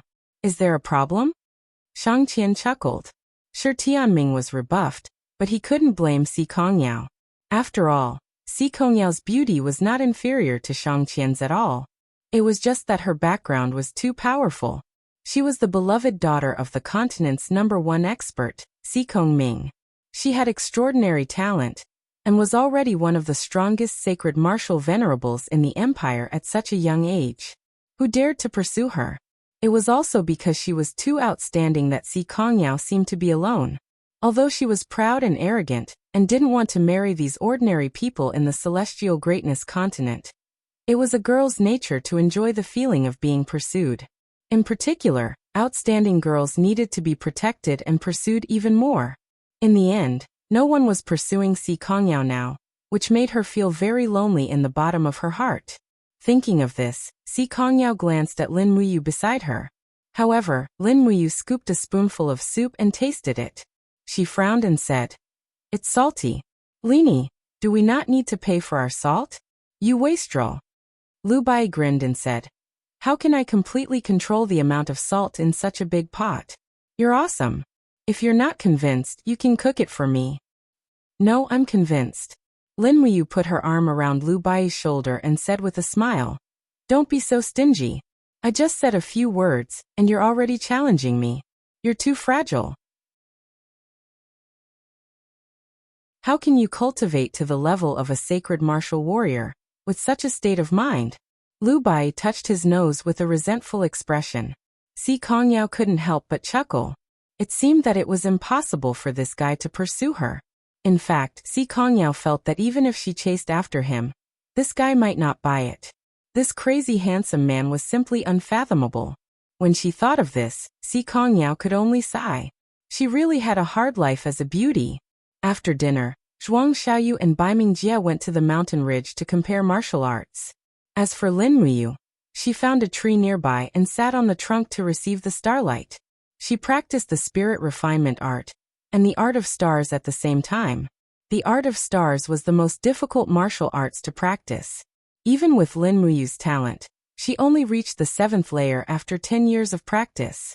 As for the next 2 layers, she still couldn't get a glimpse of them. Now that even Lulu had disappeared, it seemed impossible to practice it quickly. The spiritual energy in her qi was still in a saturated state. This also meant that she couldn't increase her cultivation by refining demon spirit stones today. Lin Muyu wasn't in a hurry. She continued to use the spirit refinement art to refine the energy in her qi, trying to break through to the 23rd layer of heavenly passage. Si Kongyao didn't seem to want to stay in the tent. She sat on a rock not far from Lin Muyu and cultivated the ice profound art. Her body was surrounded by ice energy. This girl was indeed talented. It was really not easy for her to have this kind of advancement with just a heavenly Dao lattice. However, her background was really too big. In the future, Si Kongming would most likely help her cultivate the cast immortal lattice. After an unknown amount of time, the light of a torch suddenly flickered in the distance. In the distance, the neighing of a war horse could be heard. "What's wrong?" Si Kongyao opened her beautiful eyes and looked into the distance. Lin Muyu also opened her eyes in alarm.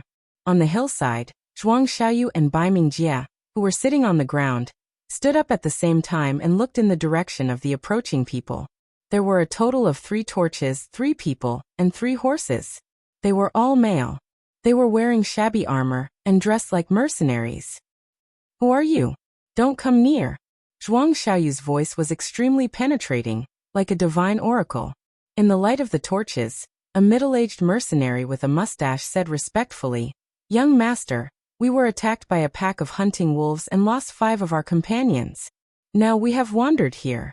Please forgive us, young master. Just give us a few brothers some food." "You want food?" Zhuang Xiaoyu raised his sword-like eyebrows. "How would I know who you are?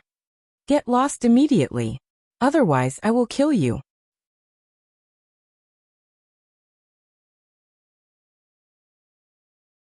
Chapter 758. The corner of Lin Muyu's mouth rose as she lightly said, "Big trouble has finally found its way to our doorstep." "What do you mean?" Si Kongyao stood up and leaped to Lin Muyu's side. "These few people aren't simple. Isn't it just a few mercenaries?" Si Kongyao's face was filled with confusion. Lin Muyu smiled. "They aren't as simple as mercenaries." As she spoke, Lin Muyu leaped forward and stood shoulder to shoulder with Zhuang Xiaoyu and Baiming Jie on the hillside. She said, "Young Master Zhuang, be careful. These 3 people aren't good people. Or rather, they aren't humans." "What do you mean?" Zhuang Xiaoyu's body trembled as he furrowed his brows and said, Don't try to scare people. Could it be that young Master Zhuang doesn't know that high-ranked demon spirits can transform into human form? Lin Wuyu lightly said. You're saying that these 3 people are high-ranked demon spirits that have transformed? Zhuang Xiaoyu was dumbfounded. In terms of strength, he might not be inferior to Lin Wuyu by too much. However, in terms of experience, he was left behind by at least 10 streets. This young master, you can't simply accuse us. The mustached mercenary pointed his finger and said, We're all humans, how could we be demon spirits? You must want to kill us and steal our horses, right? Lin Wuyu lightly smiled. Since you guys don't want to admit it, then I'll expose your tricks. Let me ask you, since these are your horses, why are they so restless? The horses were frightened by you guys. Even so, there are bloodstains on your sleeves. But you rolled up your sleeves and there isn't a single wound on your arm. So how do you explain the bloodstains on your sleeves? If I'm not wrong, it should be that the owner of the clothes had his arm chopped off by you. And his clothes were stolen by you, right? Don't slander us. Is that so? We'll know once we try. Lin Wuyu opened her hand, and a golden 7 luminaries holy gourd appeared in her palm. Suddenly, gourd vines shot out from the ground and tied up the legs of the 3 mercenaries. There were sharp thorns on the gourd vines, which directly pierced into the skin, but there was no bleeding. This could only mean that there was no flesh under the skin, only a hard shell. Brat. The mustached mercenary revealed a sinister smile. He lifted his hand and tore open his face. Under the skin was a terrifying demon spirit's face. He laughed evilly and said, Even if you've seen through us, you humans who don't know the immensity of heaven and earth still have to die. I'll use your flesh and blood to pay tribute to the demon spirits that died under your blades. Demon King. Zhuang Xiaoyu was shocked. That's right, this demon spirit covered in shell was a Demon King ranked demon spirit. There were only 2 colors on its neck, black and white, which was very eye-catching. At the same time, the 2 mercenaries behind him also took off their human skin and transformed into their original demon spirit form. They were 2 stooped monsters with tongues that were nearly half a meter long. One of them stared at Shang Qian and Si Kongyao in the distance and said, There are actually 2 such beautiful girls. That's great. After we've dealt with the hindrance, I'll have a good time with these 2 girls. These 2 demon spirits had the strength of a demon venerable, and there were 3 colors on their necks. Sure enough, they've encountered big trouble. 3 high-level demon spirits that can transform into human form at once. They're practically a team. Dang. Lin Wuyu's ice origin sword was already unsheathed. She lightly said, Young Master Zhuang, how do we split them? Simple. Zhuang Xiaoyu licked his lips. His eyes were filled with battle intent as he smiled and said, Leave this demon king to me. You and young master will each kill a demon venerable. How about it? Are you sure you can stop this demon king? Lin Wuyu smiled faintly. Don't worry, I'll do my best. Zhuang Xiaoyu's eyes were filled with confidence. Bai Mingjie took a deep breath. Behind everyone, Chen Heng's eyes were golden. He was ready to take action at any time, as if he was facing a great enemy. After all, the 2 people in front of him were the son of the great minister of Premier, and the son of a king. If either of them made a mistake, he wouldn't be able to escape the investigation. However, all this was secondary. Protecting Shang Qian's safety was the most important. In the whistling sound, the demon king fiercely pounced over. Its claws were like iron pincers as it grabbed Zhuang Xiaoyu's arms. The 2 turned into a ball of flames and fell into the valley behind them. They crashed into countless trees, and even left a trail of fire on the ground. The shockwaves from the fight echoed in the forest. This was not a spar, but a life-and-death battle. Kid, stop looking, your opponent is me. In front of him, the demon venerable with blood-red eyes laughed cruelly. In his eyes, Lin Wuyu was already a dead person. I know. Lin Wuyu responded. In the next moment he disappeared from the spot. Falling star steps allowed him to appear in front of the demon venerable, like a beam of light. His left fist was infused with the power of chaos of the common life, as he punched towards the demon venerable's abdomen. Pung. A deep blue light blossomed. The punch landed on the demon venerable's protective aura. Although it did not cause any damage, it forced the demon venerable back 10 meters. When it roared cruelly and raised its pair of blade-like arms, a ray of light fell from the sky. It was Lin Muyu's attack with the Ice Origin Sword. Jade Snowfrost. Pung. The second attack caused ice shards to dance wildly.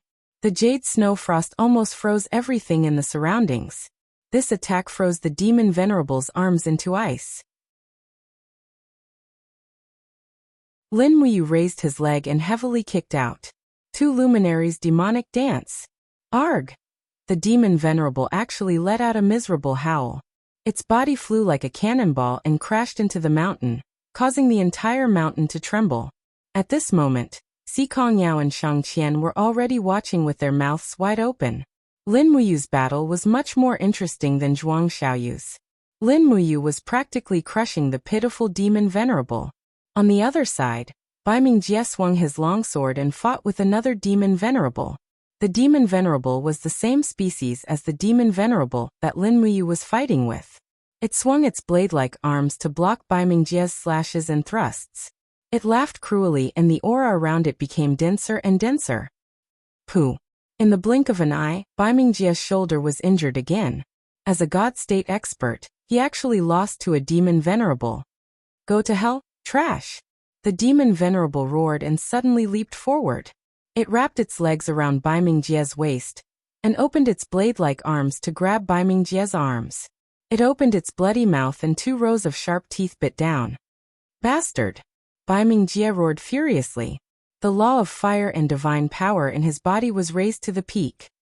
He forcefully shook off the opponent's grip and kicked upwards with his right leg. Bang! The demon venerable suffered a blow, but Baiming Jie was the one who suffered the pain. This kick didn't send the demon venerable's head flying, but it broke a few bones in his leg. The crisp sound was very clear. Arg! Baiming Jie retreated in pain and even lost the ability to fly. Huff! The demon venerable charged over with a sharp expression. Its blade-like arms cut open Baiming Jie's leg, causing blood to splatter everywhere. Young lord, back off. A figure appeared in the sky. It was Chun Hang. He finally made his move. The fist wind was biting cold. A heavy punch landed on the demon venerable's neck. A total of 30 heavenly layers. Arg! The demon venerable was knocked away. Chun Hang didn't let it go. He kept kicking and punching. Golden lights burst out in the forest. Each of his punches contained 30 heavenly layers divine power. The demon venerable didn't even have the strength to retaliate. Finally, after a cracking sound, Chun Hang forcibly took the demon venerable's head from its body. Boom! A punch filled with 8 elements, 8 desolation power smashed the demon venerable into the mountain. The 5 elements, 8 desolation power was not something that the demon venerable could withstand. Moreover, Lin Muyu used 80% of her power in this 5 elements, 8 desolation. The Ice Origin Sword shone brightly and pierced through the demon venerable's throat, ending the demon venerable's life. Lin Muyu was breathing heavily. In order to make the demon venerable unable to retaliate, this series of attacks had consumed a lot of her stamina and divine power. After all, this was a demon venerable, not a low-grade demon spirit. She carried the demon venerable's corpse out of the cave. After taking out the demon venerable's spirit stone, she threw the corpse next to the demon venerable's corpse next to Chun Hang. She looked not far away and saw Baiming Jie lying on the ground. Lin Muyu couldn't help sighing in her heart. With this kind of strength, he actually dared to call himself the #1 genius of the royal family. It seems like the Baiming family doesn't have many geniuses. Actually, thinking about it carefully, it's normal. Peerless experts like Baiming Yuan and Baiming Huan only appear once every few thousand years. And every generation only lasts for a few decades. Looking at the demon venerable's corpse, Chun Hang was a little stunned and asked, "You already killed it? What else?" Lin Muyu faintly smiled, pretended to be very tired and said, "But I don't have much power left." Chun Hang revealed a gratified smile. If this kid can still maintain enough power after killing a demon venerable, then this person is too terrifying. He's basically comparable to any Dragon Rider Sacred Martial King in the Tianji Dragon Rider group. Shang Qian raised her head to look at Lin Muyu. who was standing in the sky. Her eyes flickered and her brows were slightly knitted. No one knew what she was thinking. On the other hand, Si Kongyao's expression was a lot simpler. She gave Lin Muyu a thumbs up. "Where's young Master Zhuang? He's still fighting." Shang Qian looked at the valley not far away. Zhuang Xiaoyu's opponent was a demon king. That's a powerful existence that's second only to the demon emperor in the demon spirit clan. It can't be underestimated. Everyone immediately flew over. Zhuang Xiaoyu might need their help to kill that demon king. Boom. Before they even got close, a small hill dozens of meters in front of them instantly crumbled. The wind power howled. How powerful was this power? In the wind, Zhuang Xiaoyu's crown had already been lost. His long hair danced in the wind. His eyes were filled with ruthlessness.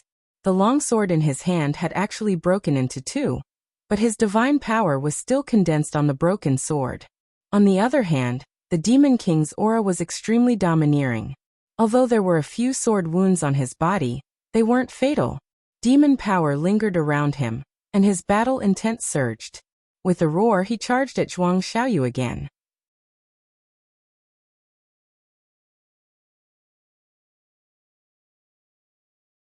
Chapter 759. Boom. A huge pillar of flames soared into the sky. The Demon King's scorching attack actually burned the rocks in the mountain range into powder. Zhuang Xiaoyu, who was wrapped in a divine power wall, was lucky enough to survive. Blood spurted out of his mouth, and the long sword in his hand had already been shattered. He could only use his divine power to heavily smash the Demon King's lower jaw with the purple gold fan. "You must die for trespassing on the Demon Spirit Clan's territory." The Demon King's lower jaw had already been broken into two by the purple gold fan. Blood flowed out, but it still roared ferociously. Flame energy surged out of its body, instantly forming a flaming shockwave. "Be careful," Si Kongyao exclaimed. She opened her palm and condensed ice mystic arts to protect Shang Qian. Lin Muyu raised her hand and slashed out with her sword. The cold sword light split apart the shockwaves and formed a wall, protecting Shi Tianming and Lu Bai behind her. Chen Heng looked at Lin Muyu's imposing manner and couldn't help but frown.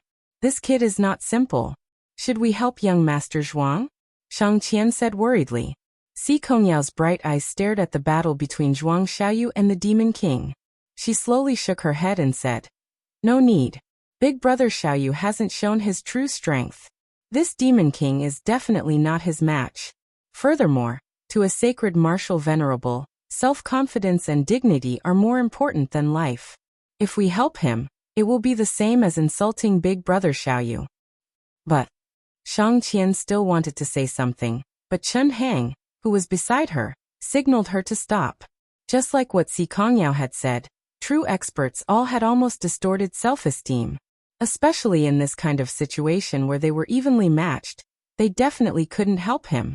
Otherwise, it would be a great insult. Swish, swish, swish. The purple gold fan constantly clashed with the Demon King's sharp claws, emitting rays of golden divine power. Zhuang Xiaoyu raised his power to the limit. The purple gold fan completely opened with a schwa sound, and a small ball appeared around Zhuang Xiaoyu. It was actually a spirit pearl of law. Lin Muyu was slightly startled.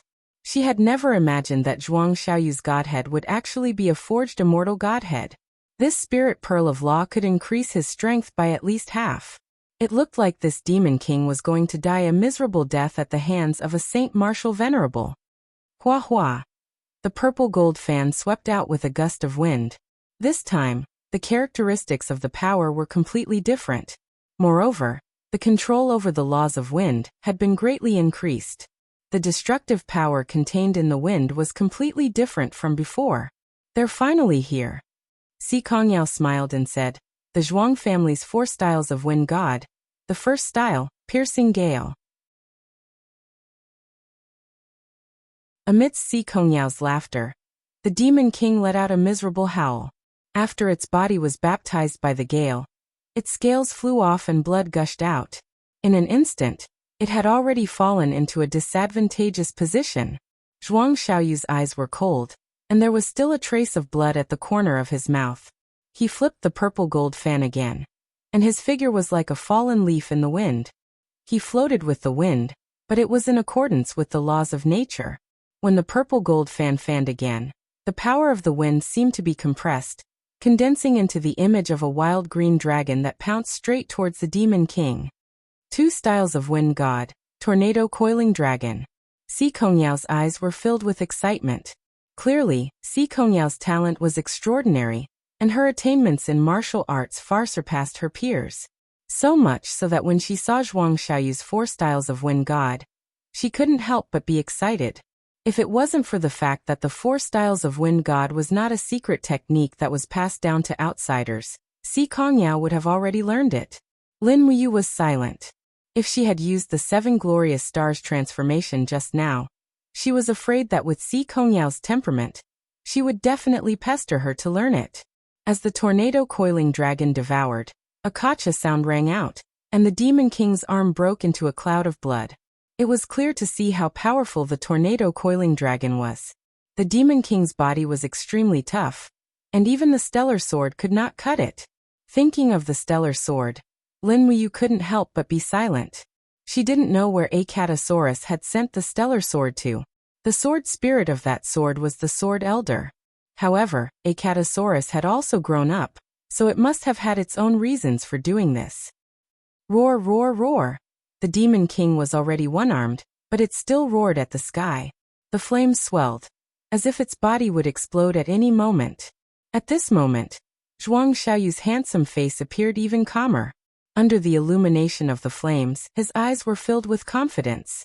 With a light wave of the purple gold fan, another storm flew up. It's the 3rd form, tearing heaven and splitting earth. Si Kongyu's small mouth gaped open as she looked at the surging storm in the valley. This was not a power that a mortal should have. If Zhuang Xiaoyu was just a bit stronger, he would be able to destroy the entire mountain range with a single strike. The Demon King's body was bathed in flames, and it attacked the wind blades. Ah! Zhuang Xiaoyu didn't expect the Demon King to still have the strength to fight back. The Demon King's sharp horn was pointed straight at his chest, and it was about to pierce through his heart. Bastard! Zhuang Xiaoyu raised his hand and slashed down with the purple gold fan.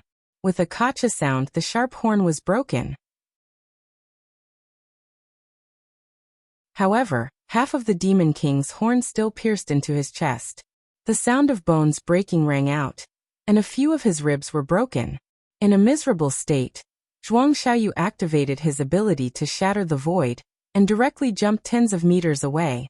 With a wave of the purple gold fan, he used the 4th form, Dimensional Slash.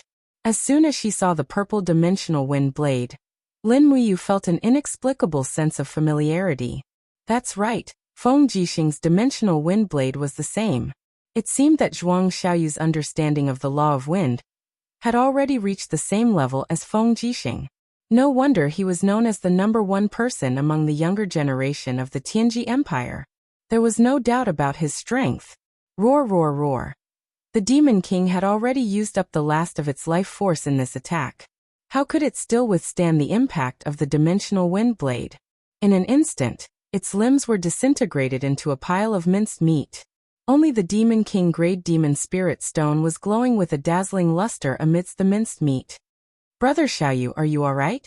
Si Kongyao leaped forward and supported Zhuang Xiaoyu's back with one hand, so that he wouldn't fall into the mud.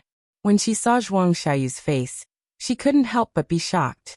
At this moment, Zhuang Xiaoyu's face was pale and big beads of sweat kept flowing down. In order to kill this Demon King, he had already used up all his strength, and even started to overdraft his life force. Yao, I'm alright. Take out the Demon Spirit Stone. Zhuang Xiaoyu closed his eyes and groaned painfully. The only thing he didn't forget was the Demon Spirit Stone. It seemed that he was very concerned about the result of the competition. Indeed, Si Kongyu's character was too wild. An ordinary man couldn't control her at all. Zhuang Xiaoyu had accompanied Si Kongyu for so many years, but he still couldn't win her heart. And if he won the competition and gained Shang Qian's favor, then they would be a perfect match. If the Zhuang clan and the Shang clan joined forces, half of the imperial capital Tianji City would be under the control of the 2 clans. You're still thinking about the Demon Spirit Stone. Si Kongyao pouted, and took the Demon Spirit Stone through the air. She stuffed it into Zhuang Xiaoyu's bag and said, Are you satisfied now? You can go and heal your injuries. Zhuang Xiaoyu's voice was weak, and he actually fainted in the blink of an eye. Brother Xiaoyu. Brother Xiaoyu. Si Kongyao was anxious. She turned around and looked at Lin Muyu and said, "He's dead. Woo woo woo, he's dead." Lin Muyu's mind was filled with a million. What the F***ck? She was speechless and said, "He's not dead, right? He's still breathing. Hurry and take him to rest. He needs rest now." Zhuang Xiaoyu's cultivation is so strong, his body's ability to recover on its own is very strong. He just needs some rest and he'll wake up. Oh. Si Kongyao tested his breathing and said, "Lu Bai, Shi Tianming, I'll have to trouble you guys to help young Master Zhuang into the tent." Shi Tianming was resentful, but he couldn't ignore Si Kongyao's words. After all, he had followed her to train. Now that 2 of the 3 experts were injured, he couldn't just sit and do nothing. Thus he and Lu Bai helped Zhuang Xiaoyu to rest, one on the left and the other on the right. Outside the tent, the sky was gradually brightening. Another dawn was about to arrive. Lin Muyu moved the branches to keep the bonfire from extinguishing. Hugging the Ice Origin sword, his handsome figure looked indescribably lonely under the light of the fire. "Young hero." A sweet voice sounded behind him. It was Shangqian. She sat opposite Lin Muyu with her arms around her knees and said, "You're still not sleeping?" "I can't sleep." "Why isn't Miss Shangqian sleeping either?" He continued to move the firewood. "I can't sleep either." Shangqian frowned and said, "There are 8 of us. Young hero, Yu Zhuang Xiaoyu, and young Prince Baiming have the highest cultivation. Now that young Master Zhuang and young Prince Baiming are both heavily injured, I'm afraid we won't be able to continue our journey in 2 or 3 days. We need to stay here for a few more days. I'm afraid we'll have to rely on you to guard the next few days." "Yes, I know." Lin Muyu's words were very indifferent. Shangqian was a very thoughtful woman. With just a few words, she managed to bring Chen Hang, a sacred martial king-level expert. In reality, the strongest person in this group should be the taciturn Chen Hang. As for Zhuang Xiaoyu, he had enough strength, but his ability to fight and kill in battle was much inferior. "Young hero, can I ask you a question?" Shangqian asked. "Yes, miss, please ask." The flickering fire shone on his face. His facial features were distinct and filled with determination. "What was the martial art you used to kill that demon lord?" Shangqian paused and said, "I could feel that kind of tyrannical and destructive power. Even Zhuang Xiaoyu's divine wind extremity pales in comparison. Although Shangqian's cultivation is low, I have some understanding of the martial arts of the various sects in the celestial pole continent. Young hero's martial arts are different from the mysteriousness of the Tianji sect, the tyranny of the Thunderflame sect, and the gentleness of the divine extremity sect. If I may be so bold as to ask, which sect did young hero hail from?" Lin Muyu was silent for a few seconds. Looking at the flickering flames, she said, "I followed my master and only cultivated my mental state. As for the specific martial arts, I created them myself. I don't belong to any sect, so there's no need for Miss to continue asking." "Oh." Shangqian was given the cold shoulder, so she didn't continue to ask. At this moment, Shi Tianming's attentive figure appeared and said, "It's going to be dawn soon. I wonder what kind of soup Miss Shangqian would like to drink. There are quite a lot of wild vegetables and fruits in the deep mountains. You don't have to worry about not having ingredients for the pot. As long as Miss says what you want to eat, I'll naturally find it." Shangqian's expression was lonely. "Anything is fine." After saying that, Shangqian turned around and went in the direction of the tent. Shi Tianming was stunned. "Young hero, did I do something wrong? Why is Miss Shangqian always so cold to me?" "I don't know either." Lin Muyu smiled slightly. "Perhaps young Master Shi should also learn to give up. Some things can't be forced." "No, I must get her," Shi Tianming said proudly. It was unknown where his confidence came from.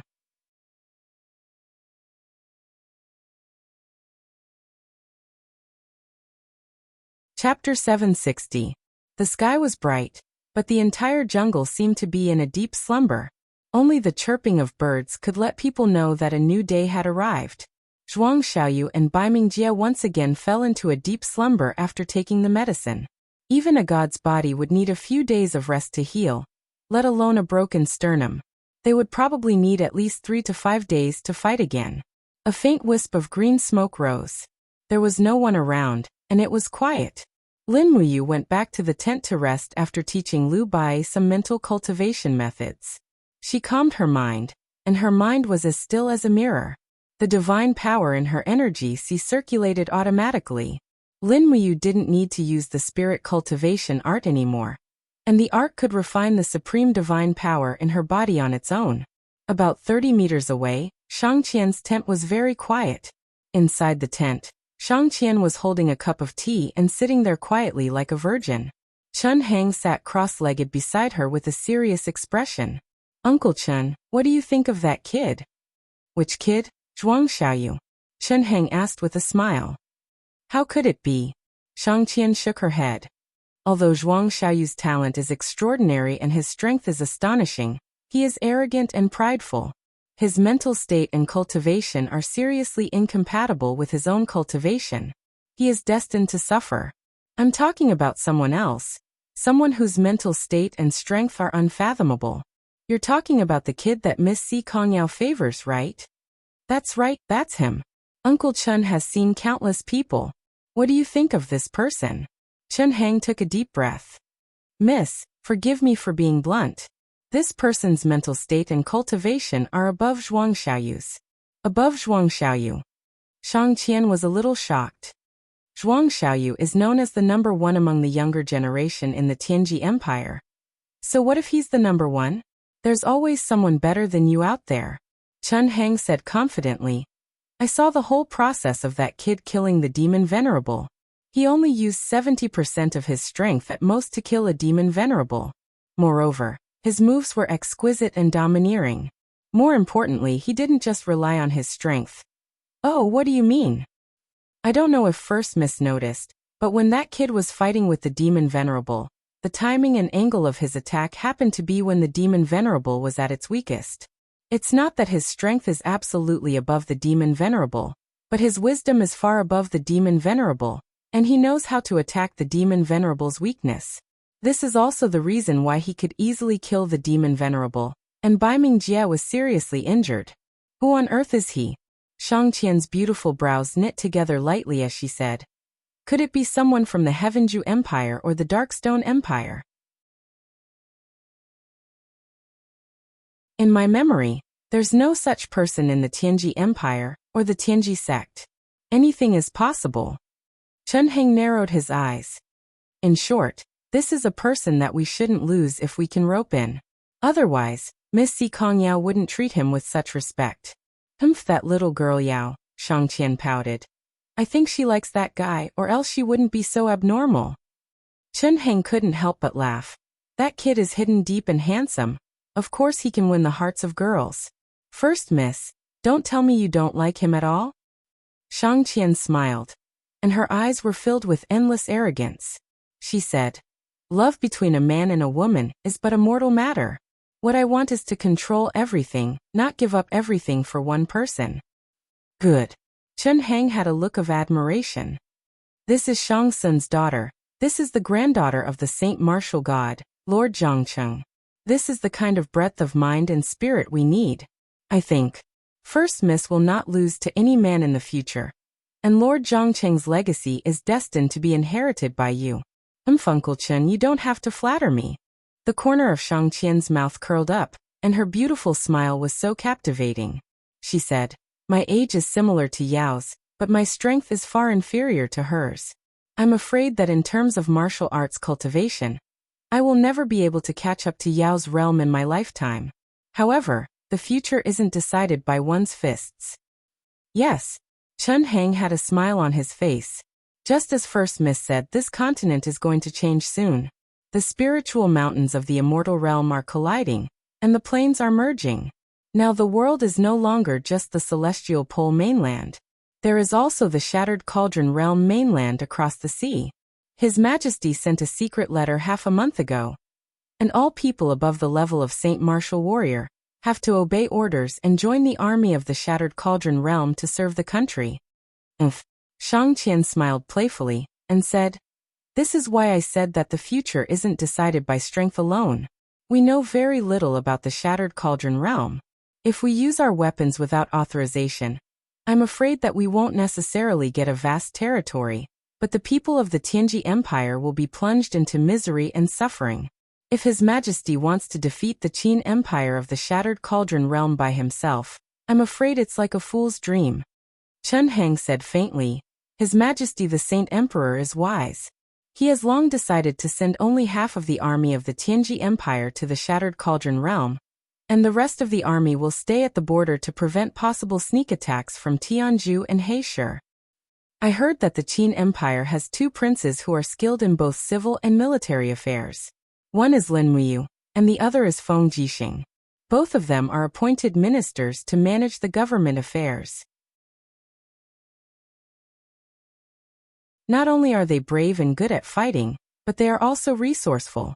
Shang Qian's eyes flickered and she said, "I hope Our Majesty doesn't underestimate his opponents. Otherwise he will definitely suffer under the attack of Lin Muyu and Feng Jixing." "Yes." Chen Hang nodded and said, "If the Tianji Empire really launches an expedition, do you think Lord Zhongqing will take the lead?" "I don't know. Grandpa hasn't paid much attention to military affairs recently, and he's old, so he doesn't want to get involved in disputes anymore. I guess if they really launch an expedition, the most likely one to take the lead would still be Marshal Bai Minghuan. He is in the prime of his life, and his military achievements are outstanding. If he can defeat the Qin Empire and unify the Shattered Cauldron realm, he will be the only famous general in the Tianji Empire for tens of thousands of years." As she spoke, Shang Qian smiled and said, "Which of these senior generals doesn't covet the empty title of a famous general?" "Yes, but it's a pity that you're a girl.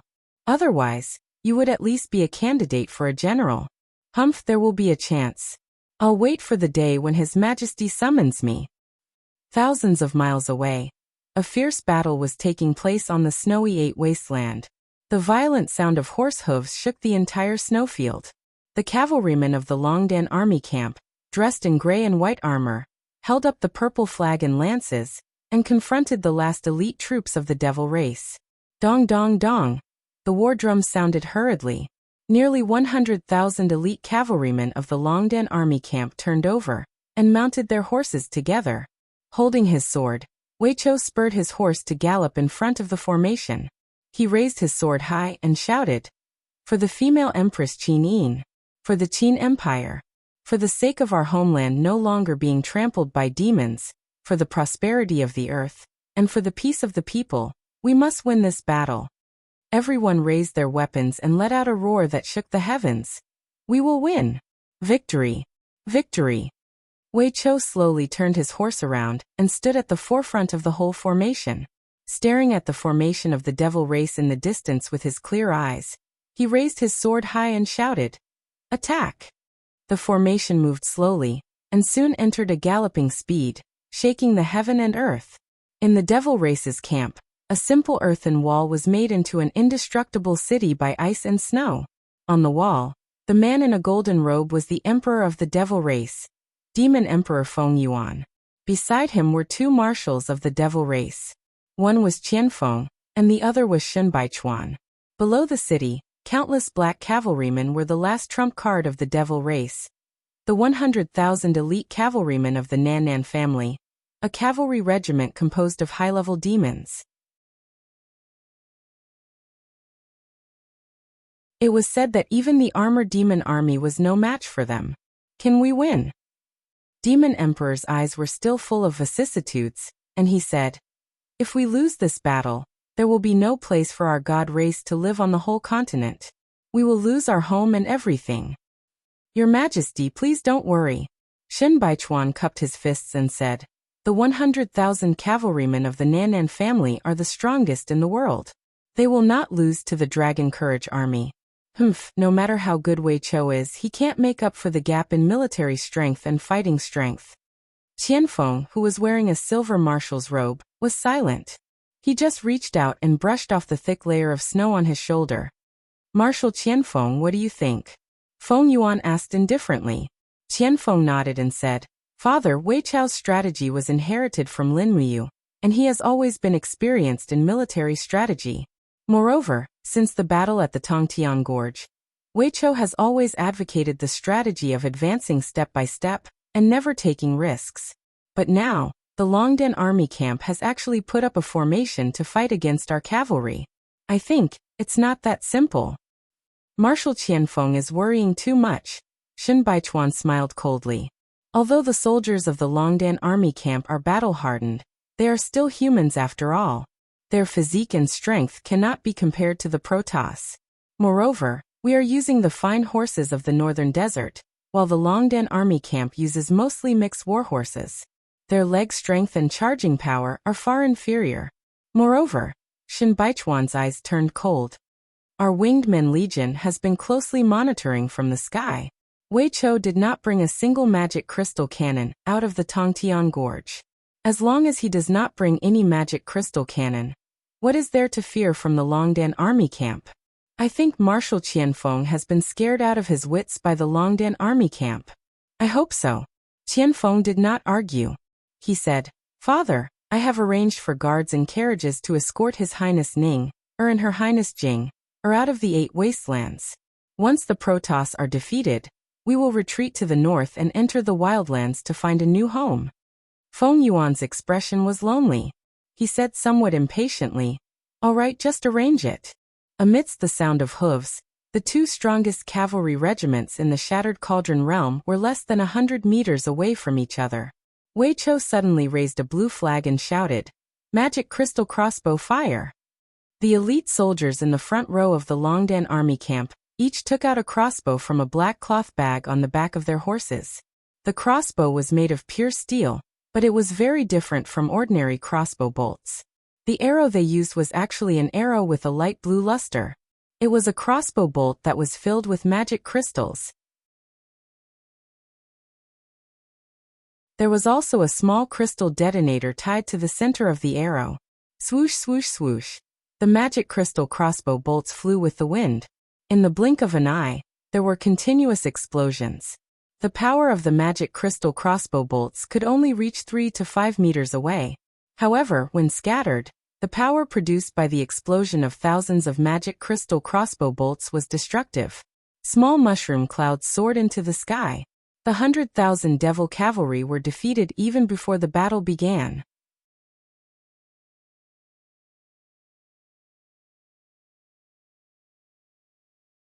Chapter 761.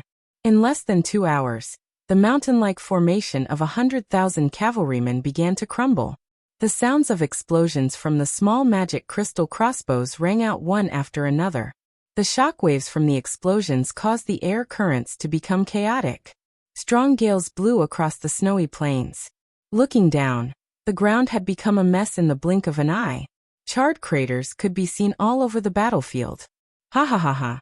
On the city wall, Qianfeng suddenly laughed. He looked up at the sky and his eyes were filled with endless sorrow and anger. Everyone thought that the key person in this war was Qin Wang Linmuyu or Duke Wei Chou. However, it was not the case. The real key person was the mysterious Qin Xiling who was hiding behind the human army. The small magic crystal crossbows had crushed the last hope of the demon race's counterattack. How could this be? How could this be? The confidence and calmness on Shen Baichuan's face had long been swept away. He knelt on the ground with a blank face. What kind of weapon is that? Why is it so powerful? Send out the giant flying snakes. Qianfeng gently waved his arm and said, Send out 5 giant flying snakes to resist the attack of the Longdan army camp. Order the cavalrymen to retreat. We can't let the last army of the god race be buried in the 8 wastelands. If we do so, we will be the last sinners of the god race. Father, what do you think? Demon Emperor Feng Yuan's face was calm as if he had already guessed that this would be the result. In fact, it was indeed so. Wei Chou had always been calm when it came to using the magic crystal crossbows. He would not take the initiative to attack without full confidence. This time, Wei Chou used the magic crystal crossbows to draw a tragic end to this war. The appearance of the magic crystal crossbows was simply a fatal blow to the demon race. Woo woo, the horn sounded. The Zhongnan cavalrymen who were fighting on the battlefield turned around and retreated one after another. At the same time, the roar of giant beasts came from the sky. 5 giant flying snakes appeared in the sky with their huge bodies trembling. This was not the first time they saw these giant beasts. Wei Chou raised his eyebrows as he looked at the sky and said, "In this battle, we must do our best to kill off the last of the demon race's forces. Aim the magic crystal crossbows at the sky." Everyone spread out and attacked the giant flying snakes. General Sun, you and Ouyangyan will lead the main force to attack from the right flank and seize the southern ancient city. All right. The horses' hooves were echoing. The bugle horn was sounding. The flying snake was howling. The flames were burning. The snowfield was melting. No one would have thought that the last battle between the human race and the demon race would have such a great disparity in strength. In this battle, the demon race had been completely defeated under the command of Shen Baichuan. From now on, it would be difficult for the demon race to compete with the Qin Empire. Even the last capital for a comeback was almost gone. As long as the cavalry of Situsen caught up with them, the tens of thousands of Zhongnan cavalrymen would be annihilated. There was a cloud of smoke in the sky, which dyed the whole sky red. Under the sky, several giant flying snakes were roaring and wreaking havoc. The huge force field in their bodies was crazily absorbing everything on the ground, grinding the snow and the soldiers into minced meat. At the same time, the Longdan army camp's magic crystal crossbows were also shooting intensively. The white diamond arrowheads pierced into the scales of the flying snakes, and the magic crystal in the middle began to explode. For a time, the bodies of the flying snakes trembled violently. Although they had strong vitality, they could not withstand such continuous attacks. Soon after, the giant flying snakes were already wounded and tottering. It was only a matter of time before they died. When the 5 giant flying snakes fell to the ground with flames all over their bodies, the elite cavalrymen of the Longdan army camp rushed to the southern ancient city like a whirlwind. This Zhongnan city was already the last land of the demon race on the mainland. Kill! The earth-shaking roar reverberated on the snowfield. The outcome had been decided. The winner was the king, and the loser was the thief. Just a small demonic crystal had actually reversed the fate of both the human race and the demon race. The withdrawal of the demon race also helped the great Qin Empire to complete its hegemony in the Shattered Cauldron realm once again. However, the Empire Master was nowhere to be found. Everyone was waiting for her return, but no one knew if she was still there. The light of the setting sun penetrated through the dense leaves of the jungle, casting mottled shadows on the bodies of ugly demon beasts. This was a kind of wolf tribe, with sharp teeth exposed outside their lips. Moreover, there was more than one such demon beast in the jungle. Just this kind of wolf alone, there were more than 100 of them. Not far away, in the thorny bushes, there was a kind of humanoid monster, covered with rotten flesh. It looked like a big rotten toad, but its head was in the shape of a bloated man. There were dozens of them. Further away, giants with stone awls in their hands opened their eyes wide and looked around. They often touched the back of their heads with their rough palms, looking charmingly naive. Tuck, tuck, tuck. Amidst the sound of horse hooves, a man wearing black armor and a blood-red battle robe appeared. His entire head was covered by his helmet, revealing only a pair of dark eyes. The battle horse he was riding on was actually a battle horse that had already begun to rot. It breathed out a rancid smell, and seemed to be a little impatient. After a long neigh, it stomped its front hooves. "Don't worry." The master stroked the mane of the war horse and said, "The prey is very close. Don't worry, we will share this fat prey, ha ha ha ha." In the sound of footsteps, a leader carrying a long sword walked over, knelt respectfully in front of the war horse and said, "Your Majesty, 30 miles ahead is the territory of the Shura of the Dark Moon. If she killed the King Eric. According to the rules of the Land of Exile, she should be called the King of the Dark Moon now. We have brought all the troops in the territory, a total of more than 700 troops. Her days of being the king are over. She is not in the Black Mountain." There was a hint of sharpness in the eyes of the master, and he said, "She is already here. Order everyone to be on guard." The king of the dark moon may launch a sneak attack on us at any time. What? The leader was startled. Your Majesty, you mean she is only one person? Does she dare to take the initiative to challenge our army? It seems to be the case now. She is here. And she is very close to us. Yes, I understand. He looked into the distance, his face full of fighting spirit and a smile. The King of 100 Battles. No one knew what his real name was, but everyone in the land of exile had heard of the King of 100 Battles. This king had existed in the land of exile for nearly 100,000 years. He had won every battle, and had never been defeated. No king had ever been able to gain an advantage against him. As a result, although the other kings were not inferior to the King of 100 Battles in terms of strength, no one dared to challenge his ever-victorious position. Further ahead was a barren grassland. The grass that was half a person's height seemed to provide the best cover for the battlefield. This army, which did not belong to humans, stepped into the grassland and went straight into the distance. The wolf beasts were at the forefront. They scuttled into the grass, causing the grass to rustle, just like the ripples caused by fish swimming on the surface of the water. Sha! Ow ow! Suddenly, one of the ripples became violent and collapsed to the ground along with a clump of wild grass. The people in the distance could not see clearly. They could only hear the wolf beast's blood-curdling screams and a spray of fresh blood. Night had already fallen. That cold light flashed and disappeared. Everyone knew that the wolf beast had been finished off by someone. Then came the second, the third, and more wolf beasts disappeared from sight. When the group of leaders under the King of 100 Battles arrived, they only saw the corpses of the wolf beasts lying in the messy grassland. They were all killed with a single blow. Their throats were slit, and their throats were pierced by a sword. Who is she?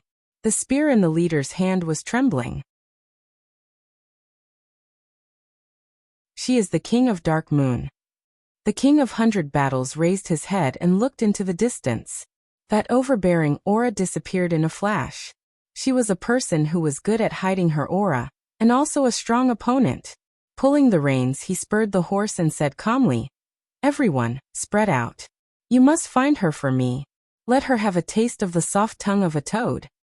Yes. Everyone spread out, but they were not in a mess. There were 10 people in a group, and each group was equipped with a toad beast, 5 humans, 1 giant, and 3 wolf beasts. The combat team under the King of 100 Battles was completely different from the other kings. It was also because of this combat quality that his power grew in the banished land, so the other kings did not dare to challenge his position.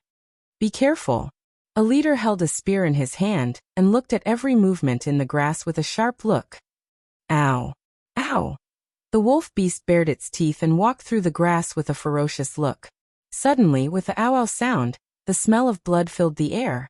A wolf beast in front had been killed. Swoosh! In the bushes, a graceful figure swept past. Bastard, chase after her! The leader roared angrily. The giant waved his stone awl and roared as he ran on the ground, but his speed was definitely not as fast as the other 2 wolf beasts.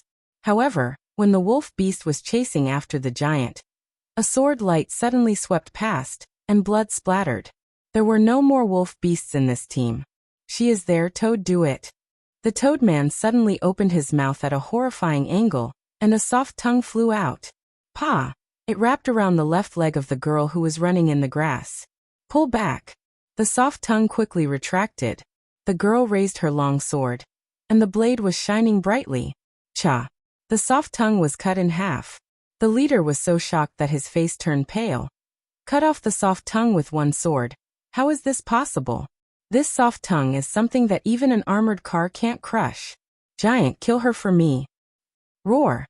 The giant raised his stone awl high and smashed down. Pung! The soil splashed, but there was no figure. All that could be seen was a golden crystal light rising from the sky, directly hitting the giant's lower jaw. The next moment, his huge head directly exploded, and blood splattered all over the ground. Bastard! The leader's body trembled. At this moment, he felt an inexplicable fear, as if he had a premonition that his life had come to an end. Sha sha sha! The grass was covered in blood, and a young girl holding a blood-stained longsword slowly walked over. She wore a slightly short cloak on her upper body, and a coffee-colored, tight-fitting skirt on her lower body, which made her exquisite and curvaceous body look particularly alluring. This attire could not have been more simple in the banished lands, but at this moment, it was exceptionally enchanting and enchanting. The leader looked up at the girl's blood-red eyes, and his heart instantly turned cold. At this moment he seemed to see death. You're tuning in to the Li Mei's Sword of Destiny YouTube channel. We're so grateful for your support, and don't forget to subscribe to join us on this incredible journey through captivating stories. Your generosity through donations truly makes a world of difference, as it's the primary source of revenue that allows me to expand and enhance this channel for you. Thank you from the bottom of my heart for being a part of this adventure.